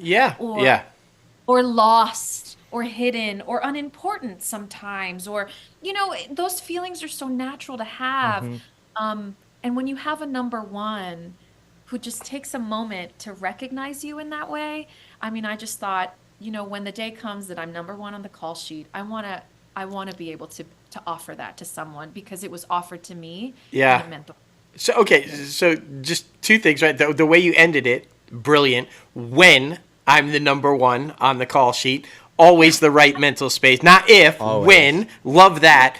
And the other thing is, I just want to bring it full circle on how you started that with when you first come onto set, recognizing and knowing all the people that are there and what they do and how hard they work and where they, because we say this all the time too, and I don't think we can stress this enough. I don't care how great you are, how brilliant an actor you are, or actress you are, or director you are, or whatever the case may be that you're doing in the industry. There's going to come a point where you are not number one anymore. And that happens to everybody. It's just, that's the fact of it. Somebody's going to come along. They're going to be the it thing. They're going to be number one. And how you treat people is extremely important, because if you treat people like shit while you're number one, when you start that path back down and they're starting the path back up, they remember that, because everybody knows everybody. This industry is a lot smaller than people realize. Everybody knows everybody, and who you are gets spread very quickly. And so that is who you are. They know whether they want to work with you or not. They know whether you're a nice person or not. And so it's critically important. And it isn't just the actors. It's also the crew people. It's also the people behind the scenes who these projects don't exist without, right? We always say the people you never stay to watch in the credits. But without those people, I think that, in me personally, I think the most brilliant thing they ever started doing was mid-credit and post-credit scenes, because it forces people to have to sit and watch all of the people responsible for making that thing happen. And so amazing to find a way to see those names, right? But kudos to you. I think it's extremely important for people to realize that these people are important, and you need to treat them with the respect and admiration as if they were number one on the call sheet, even though nobody will know who their name is. And it's extremely important. So kudos to you for that. I think that's amazing. Really is. Oh man. I mean, I was just so grateful to be there. And you know, and kind of going back to like how I even ended up there. I remember, and a little sort of kind of leapfrogging back a couple topics. Yeah. Another thing too, in terms of like what I wish I knew is having, and because this is also related to mental health, I feel like the third thing I would add is have a support system. Yes. Have like a mental health hygiene system in place. And as well as, whatever this means for you, a spiritual one, you know, something that connects you to something bigger than yourself and something beyond yourself, and connected to everything else around you. Yes. Because remember, you know, kind of, to me, I call it like my angels, you know, like my divine family. You know, I'm still in the process of figuring out what that means for me. So I'm just like, whatever you are, that's bigger than me. Yes. Yes. Like, I would just, before I booked this job, I just remember thinking like, this year I would love a piece of the pie. I remember thinking I would love a job that, like you said, just gets me on set. Yes. So that I can learn, so that I can feel as confident as I do on stage, on set. You know, because it's also just about man hours. Yeah, sometimes it's just about doing the thing. I mean, talent aside, whatever aside, it's like just about getting in there and like the elbow grease hours. That's right. Yeah. And so I remember thinking like, I would just love a job that gets me on set. I was like, I don't need the whole pie, just a little sliver, you know. And I felt like this job came, and it ended up, after watching the show, I was like, well, that's a nice chunk of the pie there. Yeah, you know I felt like it ended up being more than I even intended or dreamed, you know, but it was, you know, it was sort of me saying like, okay, I think I'm healthy and I'm ready to sort of like take this next chunk, you know? Yes. And so much of my experience. Speak it and manifest it into reality, right? And That's so exactly much of my right. Experience on this job was beyond what you end up seeing on screen, was just sort of being there and watching and watching Abby and watching Gabby Morgan and watching McKinley, you know, it was just so fun. I love that. I love that. And I mean, speaking of fun, how we like to end our interviews is by a quick little popcorn questions. Fun Okay. questions that will get people to, Yes. get to know you a little bit more. I And hope I'm good at this because I'm very I chatty. You've actually kind of addressed Yeah, a few of them without you through this really have. conversation, so it's going to be It's fun. so funny. First one, the funniest moment or the most memorable moment on the set of Eric. Okay. In the car scene where we're smooching after Mhm. dinner, for the first couple of takes, they didn't realize that McKinley's makeup was very creamy. His skin is so beautiful, very creamy makeup. We go to make out, we part, and I've got a full face of makeup. McKinley and I are not the same skin tone. No, no. There was a very funny moment where in the middle of this sort of, intimate scene, I pull Right. away and we cannot get through the rest of the scene because I've got a lot of makeup on my face. That's Oh my hilarious. gosh, I love that. It Yeah. was very funny. And then it goes back to the importance of those incredible crew people and then the people that make that Exactly. stuff. Yeah, Reapply. Let's get that fixed. Reapply, yeah. Yeah, without those people, that eventually- ends right there. Oh my gosh. Yeah. All right, I'm really curious about this one because of your background and because of all the different things that you've done. If you could live in any film or television show, which one would it be and why? Like any or that I've done? Any. Any? Yep. Ooh, film or television? I know. Okay. I would live in Practical Magic Oh, with Ooh. Sandra Bullock and Nicole Kidman. Yeah. In that Victorian house. yeah. With the haunts and the cats and the magic. Oh my God. And the fact that they're doing a Practical Magic too. That's what I was just going to say. This might happen, right? Just again, speak it and make it I would be happen. a delivery girl or something in that movie. If I wanted me to. I'd be a background actor in that movie. I don't know. That They is had a so little great. dance scene. You could do a dance scene in that movie. I feel like that. Yeah, let's call that out there. Like, Part two when they're like getting yes, exactly, Sure. exactly. yeah. That would be fantastic. Oh I my would live gosh, in I that. love that. Also, it's like the mid '90s. Oh, Yeah, Okay. yeah. For sure. That's the jam. That's the jam for sure. If you could work with anyone, any time period, dead or alive, living now, whatever, who would it be? Maggie Smith. Oh, that was quick. Quick. That was quick. real quick. I would love to work with Maggie Smith. I just adore her, and I just think she's so cool, and I bet she would be so sassy, and I think I would. And she's so accomplished. Yes. Mhm. Yeah. Um, Yeah. Or her, or R.I.P. Betty White. I Oh would my love- gosh. for sure. Oh, yeah. Yeah. I just found myself watching old clips from Hot in Cleveland with Betty White the other night for some it came across and I couldn't help but stop and watch it. She was so good. She's so good. She's so funny. She managed to hang on to her joy throughout her life, which Yeah. is like The something I entire aspire time. Yeah. Yeah. Oh, that's classic. That's good. Yeah, two great choices right there. Okay, now we're going to get a little serious and go the Barbara Walters route kind of a thing. You kind of addressed this a little bit very early on in the interview, but I want to go back and kind of touch on it. If you could go back and tell your 10-year-old self something, what would you say to her? Oh, you're gonna make me cry. Well, that's why we say it's the Barbara Walters moment. Come on. Oh my goodness. I feel like I feel like I would lean down next to her ear and I would be like, you are gonna be so great. You're gonna have so much fun.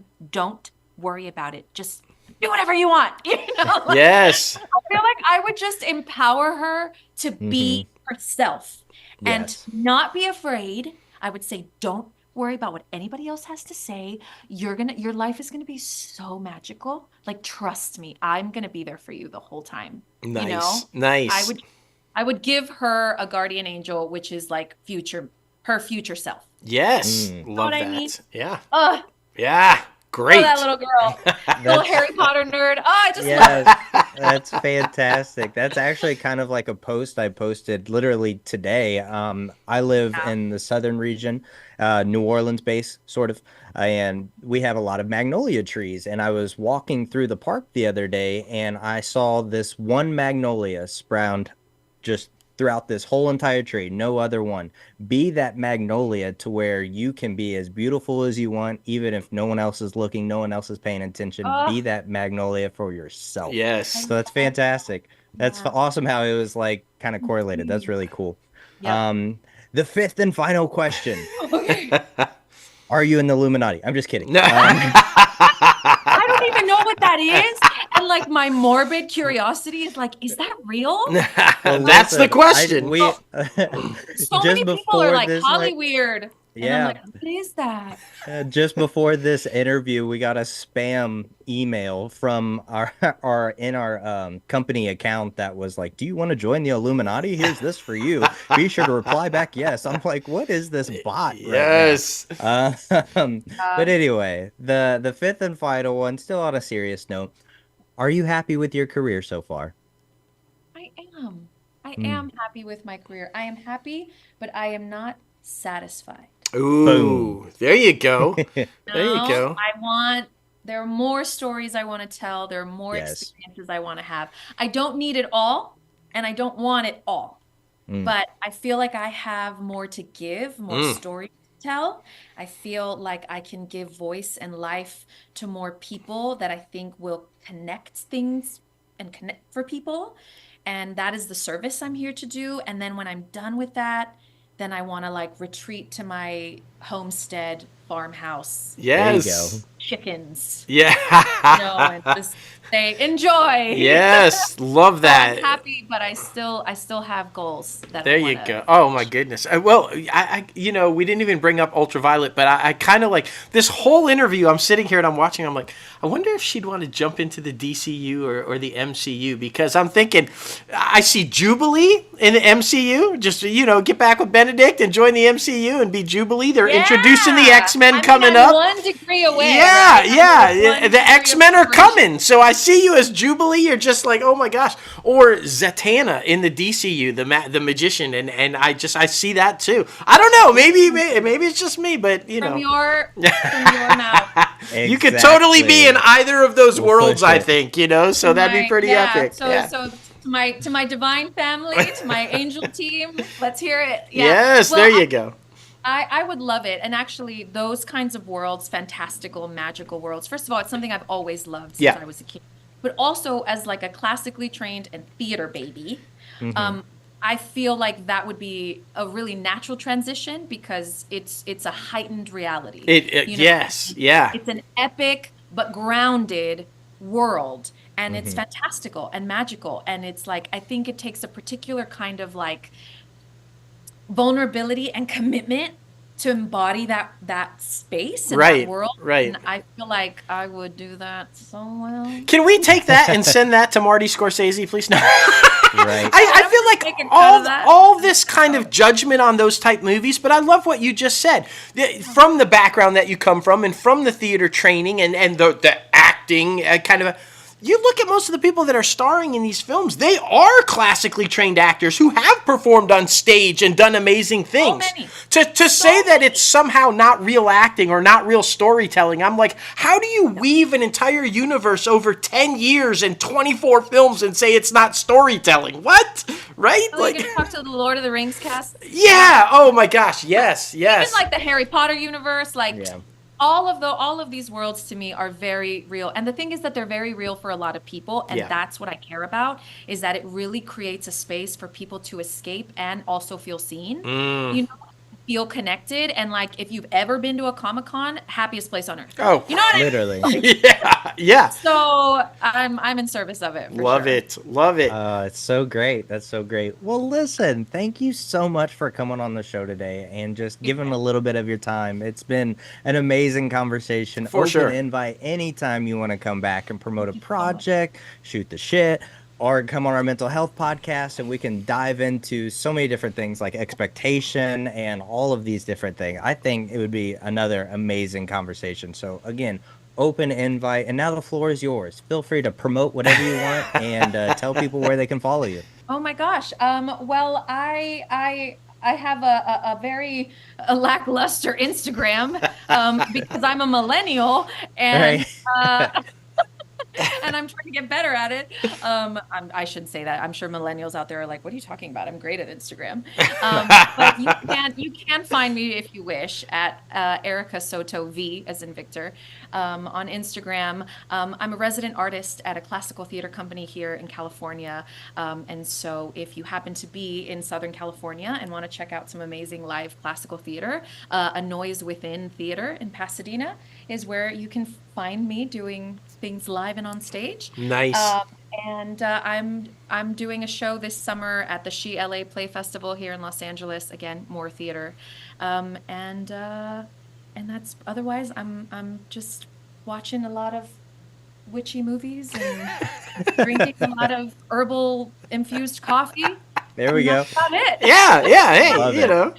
Waiting for Scorsese or someone from the DC Marvel universe. There you go. There you go. Yeah. We'll get on the horn with Feige and Gunn right now. We'll make it happen. No, we're not. Oh, Benedict Cumberbatch. Be like, Yes. "Hey, Yeah. There you go. Hey, buddy, remember that one time that you forgot to say hello to me? you owe me a favor." That's right. Listen, Doc Strange. Let's get in there. Come on, like you know. Oh my goodness. Thank you, guys. Yeah, That of was- course. Thank you. Yes. Listen, take care. Thank you again so much, and we'll be talking to you soon. Thank you. Oh my goodness. Talk about a great interview, especially it's been a little month gap Yeah, since we've had yeah. one. So to come back in such an amazing fashion was phenomenal. Oh my gosh, she was such a joy to talk to. She just lights up. You can tell the passion that she has for what she does, but then also the grounded in reality of the industry and how it works. And she's yeah, man, what an incredible conversation. And you can tell the one thing that was oozing out to me that whole conversation is how grateful she is for where she's at and what she's able to do, and her desire to tell her story for others to kind of do. I love that, bro. It's just always such a good conversation. For sure. Thank you again, Erika Soto, for coming on the show.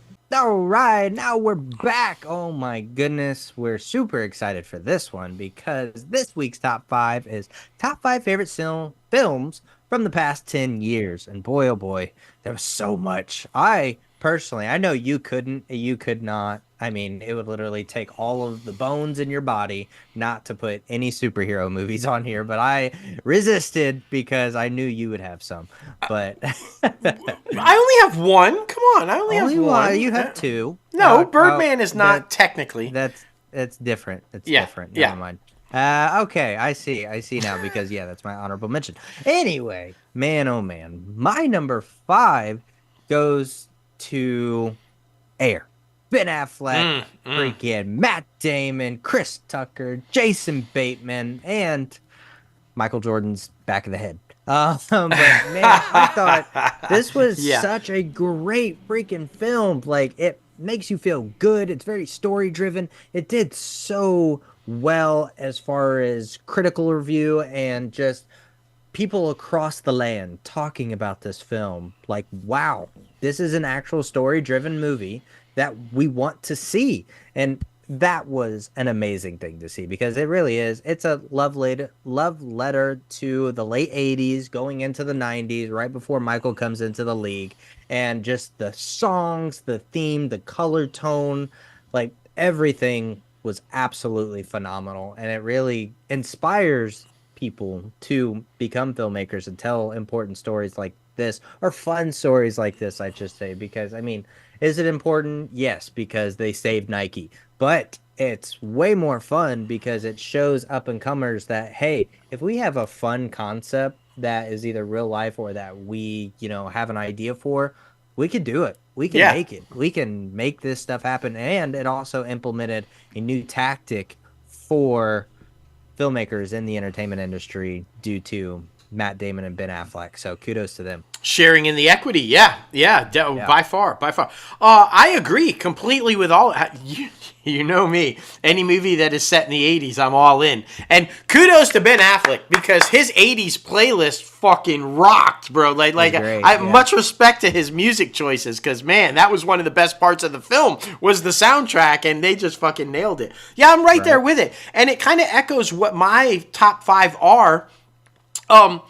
And while my number 5 falls into the the franchise or, with the MCU or whatever. It's not why I picked it. And I tried to keep my top 5 all as original, story-based, non-sequel, non-reboot, just actual original idea, story-driven films. So I tried to go there. And the reason I picked my number 5, Black Panther, is because while it does fall into the MCU, I think it also falls into what I was just saying. I think that Ryan Coogler and the late Chadwick Boseman and Kevin Feige, they understood the importance of what this film could be. And it was a cultural phenomenon because while it was a superhero movie, that's not what it was about. It was about Wakanda and that culture and the grand scheme of representation and what it meant. I mean, when you think about the symbolism and what they're trying to say, Wakanda is a hidden nation trying to stay out of the mess of the world because they're judged and persecuted and like this film sent a strong message about where we were at the time this film was made with how society views, unfortunately, that culture and black people and I think this was, like I said, Disney, to their credit, and Marvel understood this is time. We need this film. And then it was a hell of a film. I mean, it was a great film. Lots of action, lots of stuff, and Chadwick just slayed it. It became an instant hit into pop culture. I mean, how many times were you walking around, everybody's like, Wakanda forever. I mean, it was everywhere, right? You couldn't escape it. So, yeah, it was beautifully told. It was beautifully directed. The visuals were just phenomenal on it. And like I said, I was drawn to the story of it. What were they saying in the story? Forget the cool suit. Forget the badass powers. Forget the MCU. Just the story of what they were trying to say with this film really touched me. And that's why it's my number 5, Black Panther. For sure, man. Always a good pick. Always a good pick. Number 4 for me goes to Shia LaBeouf's baby. I would say recovery baby, I guess. Honey Boy. Yes. Because he wrote this when he was in rehab, which he obviously is a very troubled soul, like many of us are, and needed to get a lot of things off of his chest, especially the relationship that he has with his father.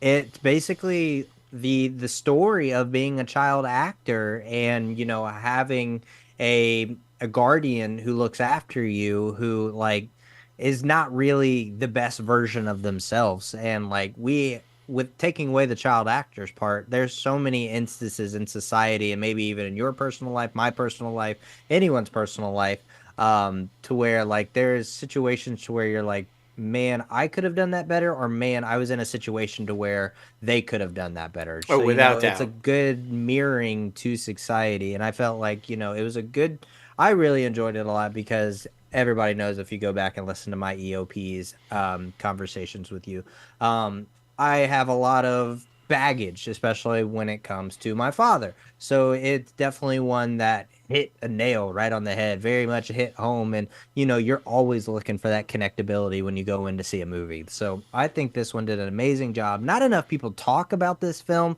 and I wish more people would see it because it is completely beautiful. It's an amazing, ugly, stinky, fascinating film. All things wrapped in. It's society. It's life. It is real life, down and out, coming back up, overcoming odds. It's an amazing story. Everybody should watch it. Number 4 for me, Honey Boy. Yes, I well said about everything. It's the connectability and the overcoming and rising above and that no matter how low you are, you can still get out if that's what you want and you're fighting through it. It's definitely a very inspirational movie that I feel like a lot of people can connect to. I think it works. My number 4 it's got to be one of the most intense movies I've ever seen. And I like this one. I was drawn to this one because, again, of the connectability to the characters. This film, it really highlights what it means when you put too much pressure on yourself to be perfect, to reach the expectations that others have on you, instead of realizing you don't have to do what fucking other people want. You do what you want. You live your life, and your success is based on what you mean success to be, and not what someone else deems. And I'm talking about Whiplash. And shit, J.K. Simmons. Movie gave me anxiety, bro. I mean, dude, this movie was so... Miles Teller and J.K. Simmons, that back and forth dynamic. Holy... I mean, this guy practically kills himself trying to not be late to show up for the drums. And then, I mean, he gets in a car crash, almost dies. He's bloody, he's banged up, and he's like, fuck, I gotta go back and get my sticks. And he gets there only to get fucking humiliated and not allowed to play the drums because he's late. And like, dude's like, I don't give a fuck why you're late. You're late, you're not playing the drums. Like, those type things. And that slap scene, fuck. Yeah, everything. The chair. Like, oh my God. That was improv. Like, yeah. Miles Teller had no idea. No, and like I said, this film, if you're a perfectionist and you have ever put yourself under that type of pressure, this film is for you to watch. Oh, yeah. Because it is the ride of how to get yourself out of that, and that you don't have to put yourself through those type situations, and the dangers if you do, and where you could spiral out of control and go to the dark side of things if you don't pull yourself out of that. I think this movie does a brilliant job at showing that. And by the way, this is also a brilliant film for filmmakers, because for anybody who doesn't know, this was Damien Chazelle before anybody knew who Damien Chazelle fucking was. This is before La La Land. This is before all the stuff. This was a short film that he somehow convinced J.K. Simmons to be in. He played the same character in the short film, and it was so good, it was spotted, and they're like, no, we have to make a fucking feature out of this. We got to put this out there. So if you're a filmmaker and you think you're wasting your time with short films, or what's the point of making short... This is the point of making short films. If you are a storyteller, and it is a good story, things like this happen. And so make those short films, tell those stories, drive it with characters that are connectable, and it doesn't. Sometimes it doesn't have to be easy. Sometimes it should be tense, like Logan said. This was fucking intense. But it's all about that. So yeah, I love this movie. Whiplash. It gave me whiplash. I was just like, oh shit. Yeah, number 4 for me, Whiplash. It was crazy, man. It was. Sure. My number 3 goes to The Photograph. This one is a love story. It's a romance. It's not a comedy. It's not. It's a romantic tale. Have you gotten a chance to see this one? I have. Yeah. I just really enjoyed it. It's centered around a daughter of a photographer who just lost her mother, and she's just trying to figure out who her mom was before, like, life happened, basically. Yeah. And I love it too because a lot of it is set in New Orleans. We love New Orleans. We're huge fans of the Big Easy. And Lakeith Stanfield and Issa Rae, their chemistry was beautiful. Agreed. And like, this movie is beautiful. And you know why I didn't think it got enough marketing, publicity, or attention? Because it's 2 black leads about a black love story, which is super unfortunate because honestly, it's one of my favorite movies of all time. Without doubt. It is so good. The writing is so good. And thinking about like long distance relationships, how much effort you want to put in, all of these different things. Like, it's such a great film that not enough people have seen. Like, it's so beautiful. Like, it really, I don't have enough words for it, but just go watch it. Go check it out on a streaming service. I'm sure it's there. Last time I saw it was on Max. That's where I saw it. So, but be sure to check out The Photograph, my number 3. I agree with everything you just said. I think it's a beautiful love story. It's visually beautiful. It is. And it just plays right back into my number 5 and the importance of what that film was, because we do need more representation. And I think you're right. I think it didn't get the representation that it needed because of the cast and the subject matter and the story. People are still uneasy with that, which just makes Yep. no fucking sense to me. Unless it's a Tyler Perry movie, they won't go see it, which makes no sense to me. You know, if that was Tyler Perry's The Photograph, it would have been marketed and done well, which is fucking ridiculous. There are other people, guys and gals. There's other stories. You know, I'm just saying. My number 3. First of all, Keaton.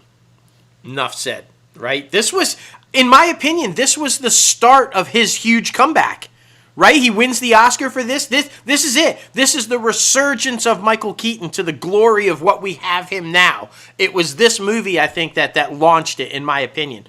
I'm talking about Birdman, or The Unexpected Virtue of Ignorance. This one's also got Ed Norton. This one's also got Emma Stone. It's phenomenal cast. But this one, while it won the Oscar, and Keaton won the Oscar, and this one was not seen in theaters very much either. This one flew under the radar as well, and I have a strong opinion on why I think this one also was not box office friendly, because it takes a hardcore deep dive look into mental health and mental instability. This is a man who was, and I also see the irony in this, because Michael Keaton has never viewed himself as being typecast as Batman. It's not a problem for him. He you see him at commencement speeches and all that. I'm Batman. He fucking loves being that, or that where he came from that. So I feel like he never was in this position that the character in this film is. But it's basically, this guy was a huge movie star playing Birdman, got typecast, couldn't get a job. Everybody just wanted Birdman, wouldn't take him seriously as an actor, and he goes down this deep, dark hole of depression trying to get out of this. And he's constantly, if you guys haven't seen it, Birdman is constantly in his head, following him around. He visually sees him, haunting him. And I think, that's anytime we dive deep into mental health and mental instability, people are like, I don't know if I want to watch that. But you should, because this film is absolutely brilliant. It looks at it in a very original way. The storytelling, the filmmaking, while it wasn't technically really all done with one shot, it looks like it is. It's put together where the movie is just continuously moving, nonstop from start to finish through a week in his life. And it's brilliant. It's brilliant storytelling. It's brilliant acting. It's brilliant directing. Visually, it's very striking. And it deals with a subject matter I think we all even more. I think if this movie's released now, more people see it at the theater, because we're slowly sliding into talking about mental health a bit more, right? And so I feel like if it was now, this one maybe would have seen a bit more success at the box office. But do yourself a favor, guys and gals. If you have not seen this one, check it out. Birdman, or The Unexpected Virtue of Ignorance. That is the full title. It's not Birdman or. That's all. It's a weird ass title, but trust me, you'll find it. Look it up. Keaton. Oh man. For sure. Well, first off, I want to say my honorable mention is your number 2, so I won't say anything about it yet. I'll wait until your time. But my number 2 is Once Upon a Time in Hollywood. Yes. We were anticipating this film for so long, especially with our buddy Spencer Garrett being in it the first time. Brad Pitt and Leonardo DiCaprio worked together. Margot Robbie, there's so many amazing people. And I mean, of course, it's a Tarantino movie. So you're going to get just this long, drawn-out story that let's be honest, maybe sometimes hard to keep up with, because he's got a mind of his own and in his own place. He's a bit quirky. It's always fun, though, to be in a person's head, because he's that type of filmmaker where he's very much like that. You have 2 hours of his thought process. You have 3 hours in this case of his thought process. And It really is a love letter to Hollywood for the Summer of Love, when Manson was doing his thing. And, they take some liberties on some history. He changed history. Yeah. He basically. Yeah, literally. But I mean, in classic Tarantino form, to just have such an amazing ride. And I mean, of a washed up, quote unquote, actor who is just trying to regain his footing with the change in the industry, And then, of course, almost getting assassinated, and then a big ass action scene that's freaking phenomenal. But Flamethrowers. I yeah, mean, come on, man. yeah, like it was awesome, like so great. Like that last sequence is like one of my favorite of all time. But I just, it was. I love period pieces. First of all, that time in Hollywood was amazing. The whole Bruce Lee fight scene was Yeah. freaking awesome. Like Yeah. we're filmmakers, so to see movies about films and filmmaking is what we love. So that's why it's on my list. Number 2 for me, Once Upon a Time in Hollywood. Yeah, I would consider that an honorable mention for myself as well. It was a beautiful love story to Hollywood, to Los Angeles. The visual, it was just absolutely stunning. He was capturing iconic landmark places. You got Mulholland Drive, you got the Cinerama Theater, you got all these landmark places that if you're unfamiliar with there, are just iconic things in Hollywood and LA. And yeah, and I love that he changes history. I love, what if Manson didn't succeed? Right. What if Sharon Tate didn't die? And I mean, and we got a little deep dive into Tarantino's brain with his obsession with feet. Yeah. If you guys didn't know, he's obsessed with feet. He's got a foot fetish. And, if you're going to have a foot fetish and you're going to highlight some feet, Margot Robbie is pretty good. I mean, she's got some good looking feet, y'all. But apparently he was a little bit fixated on Margot's feet. I'm just saying. I thought that was one of my favorite parts of the film, though, was her portrayal of Sharon Tate. And because Sharon Tate, I felt like was that time frame's Marilyn Monroe.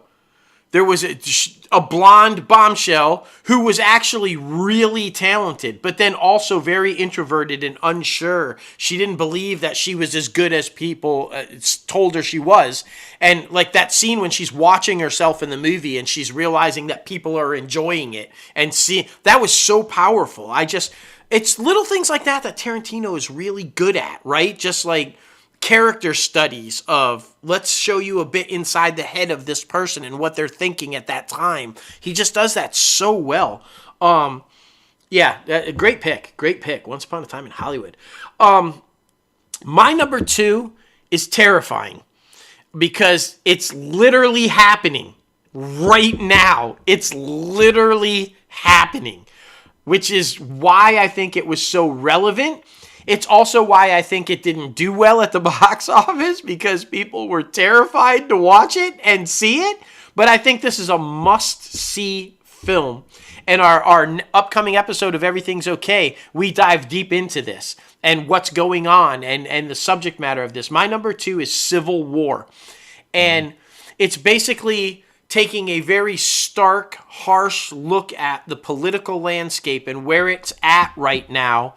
And it's gone over the edge. It's where we're headed. This film takes us there. It takes us over that edge and puts us into a spot of if where we're headed actually happens. It's terrifying.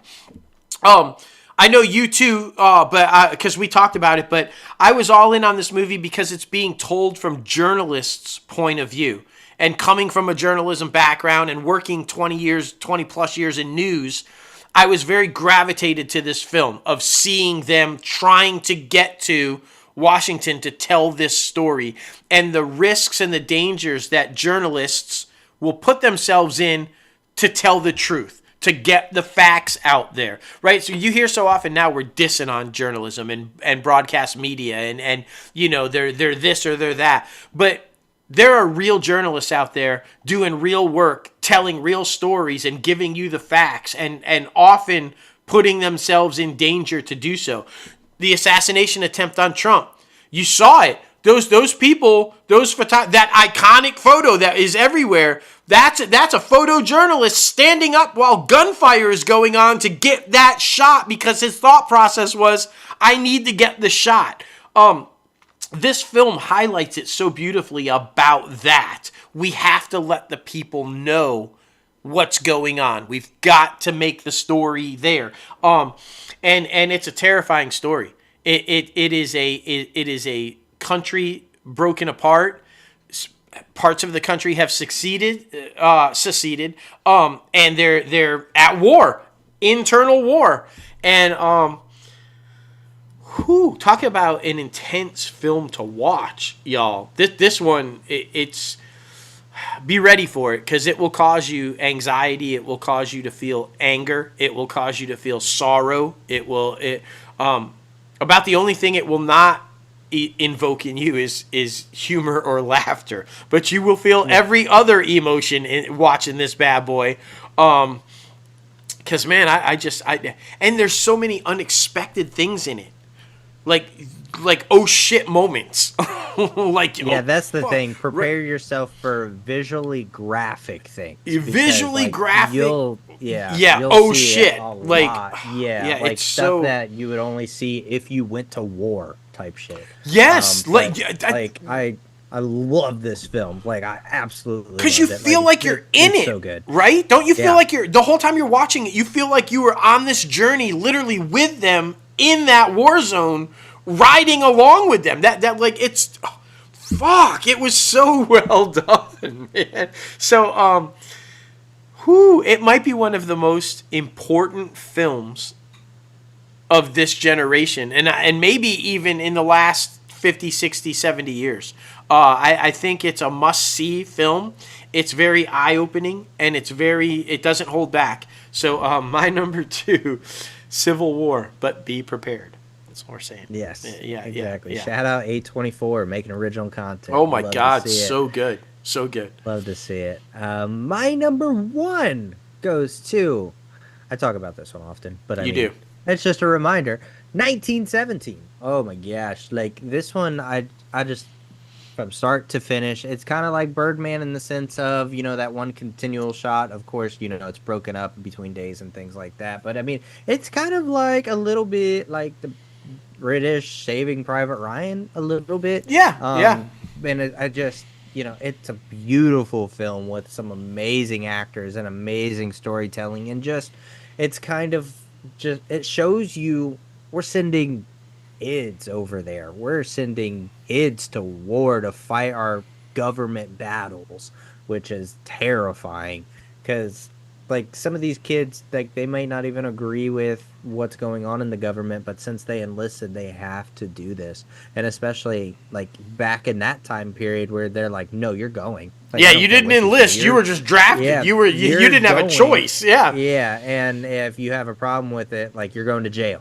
And I mean, it's just such, the colors, the cinematography, like, I mean, there's always a special spot, like, in my creative brain when it comes to war films. But this one in particular, it's one of the best of all time, in my opinion. But yeah, man, Sam Menendez, he freaking killed it on this thing. And, I mean, I would just love to watch it again, but tonight I'm going to go watch Twisters. Yes, oh my God, you're going to love Twisters. We'll talk about that after we get through this. We'll talk about that because, oh my God, you're going to love it. I agree with you. I think it did the same thing that Civil War did, like I was just talking about. You felt like you were on this journey with them the whole time. This whole time they're trying to cross through the war zone and get to where they're doing. You felt like you were with them, and it was intense, and you didn't know what was going to happen, yeah, beautifully shot. And I think it's another great character study because it does a good job of showing you both sides. Because I think we lose touch of the fact that the enemy is also doing what they think is right. Their parents, their sons, their daughters, they're just trying to protect their families and their country from what they perceive as the enemy. They just want to live and get through it and go home to their loved ones. The same as we do. And even though we perceive them as the enemy, we have to remember, and this is kind of plays into what we were just talking about with the assassination attempt and the political violence and all this kind of shit going on. We have to remember that just because we're coming from different points of view, just because we're coming from different ways of doing things, we have to remember that we're all human beings. That guy across from you that you're trying to kill is the same human being that you are, loving his family the same way you love your family. in a war he probably doesn't want to be in, the same way you don't want to be in it. And yeah, I think Civil War and 1917 do a really solid job of reminding us how that is, that we lose touch of that far too often, and it's why wars happen, because we lose touch of that. It's true. Why are you talking about my top fives more than me? I don't, because you spark it in me. I'm passionate about it. You did really good. I know.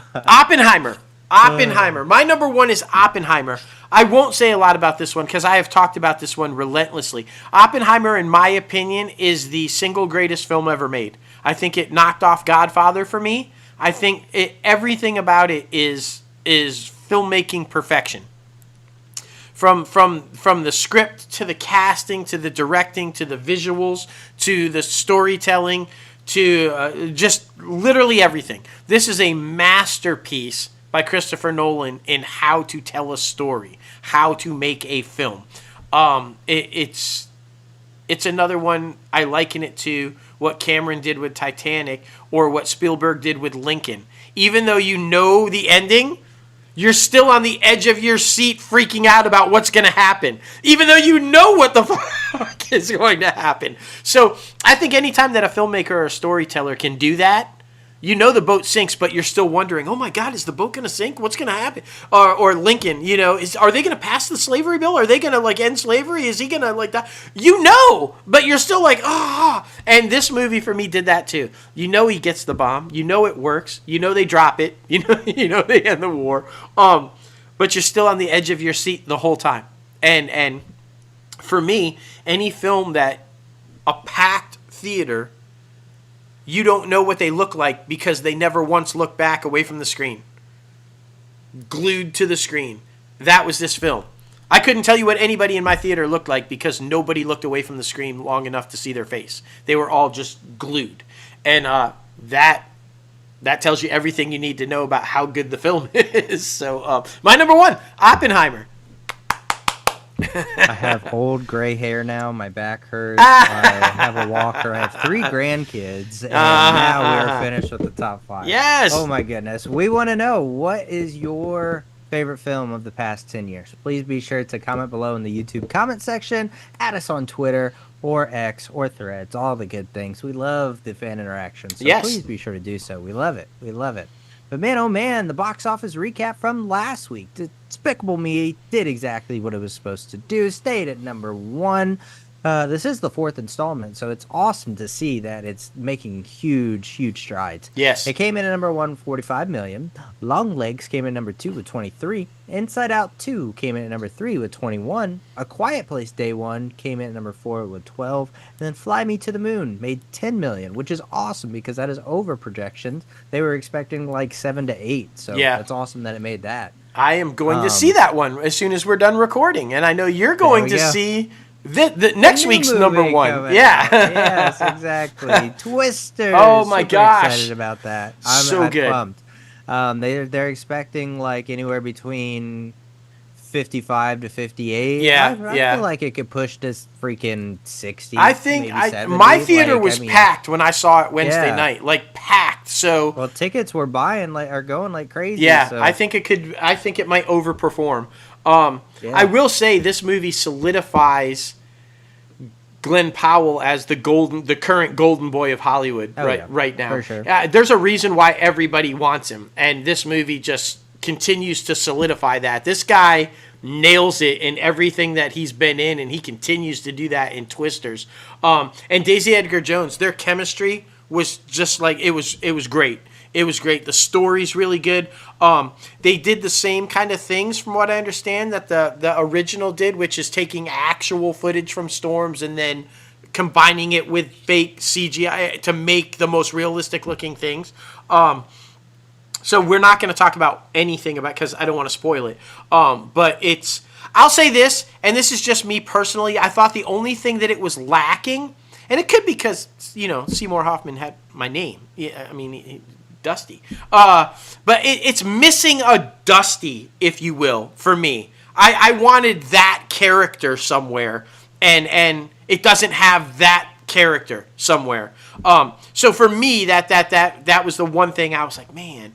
And to their credit, I think they try. It just doesn't. It doesn't capture what he did as Dusty, in my opinion.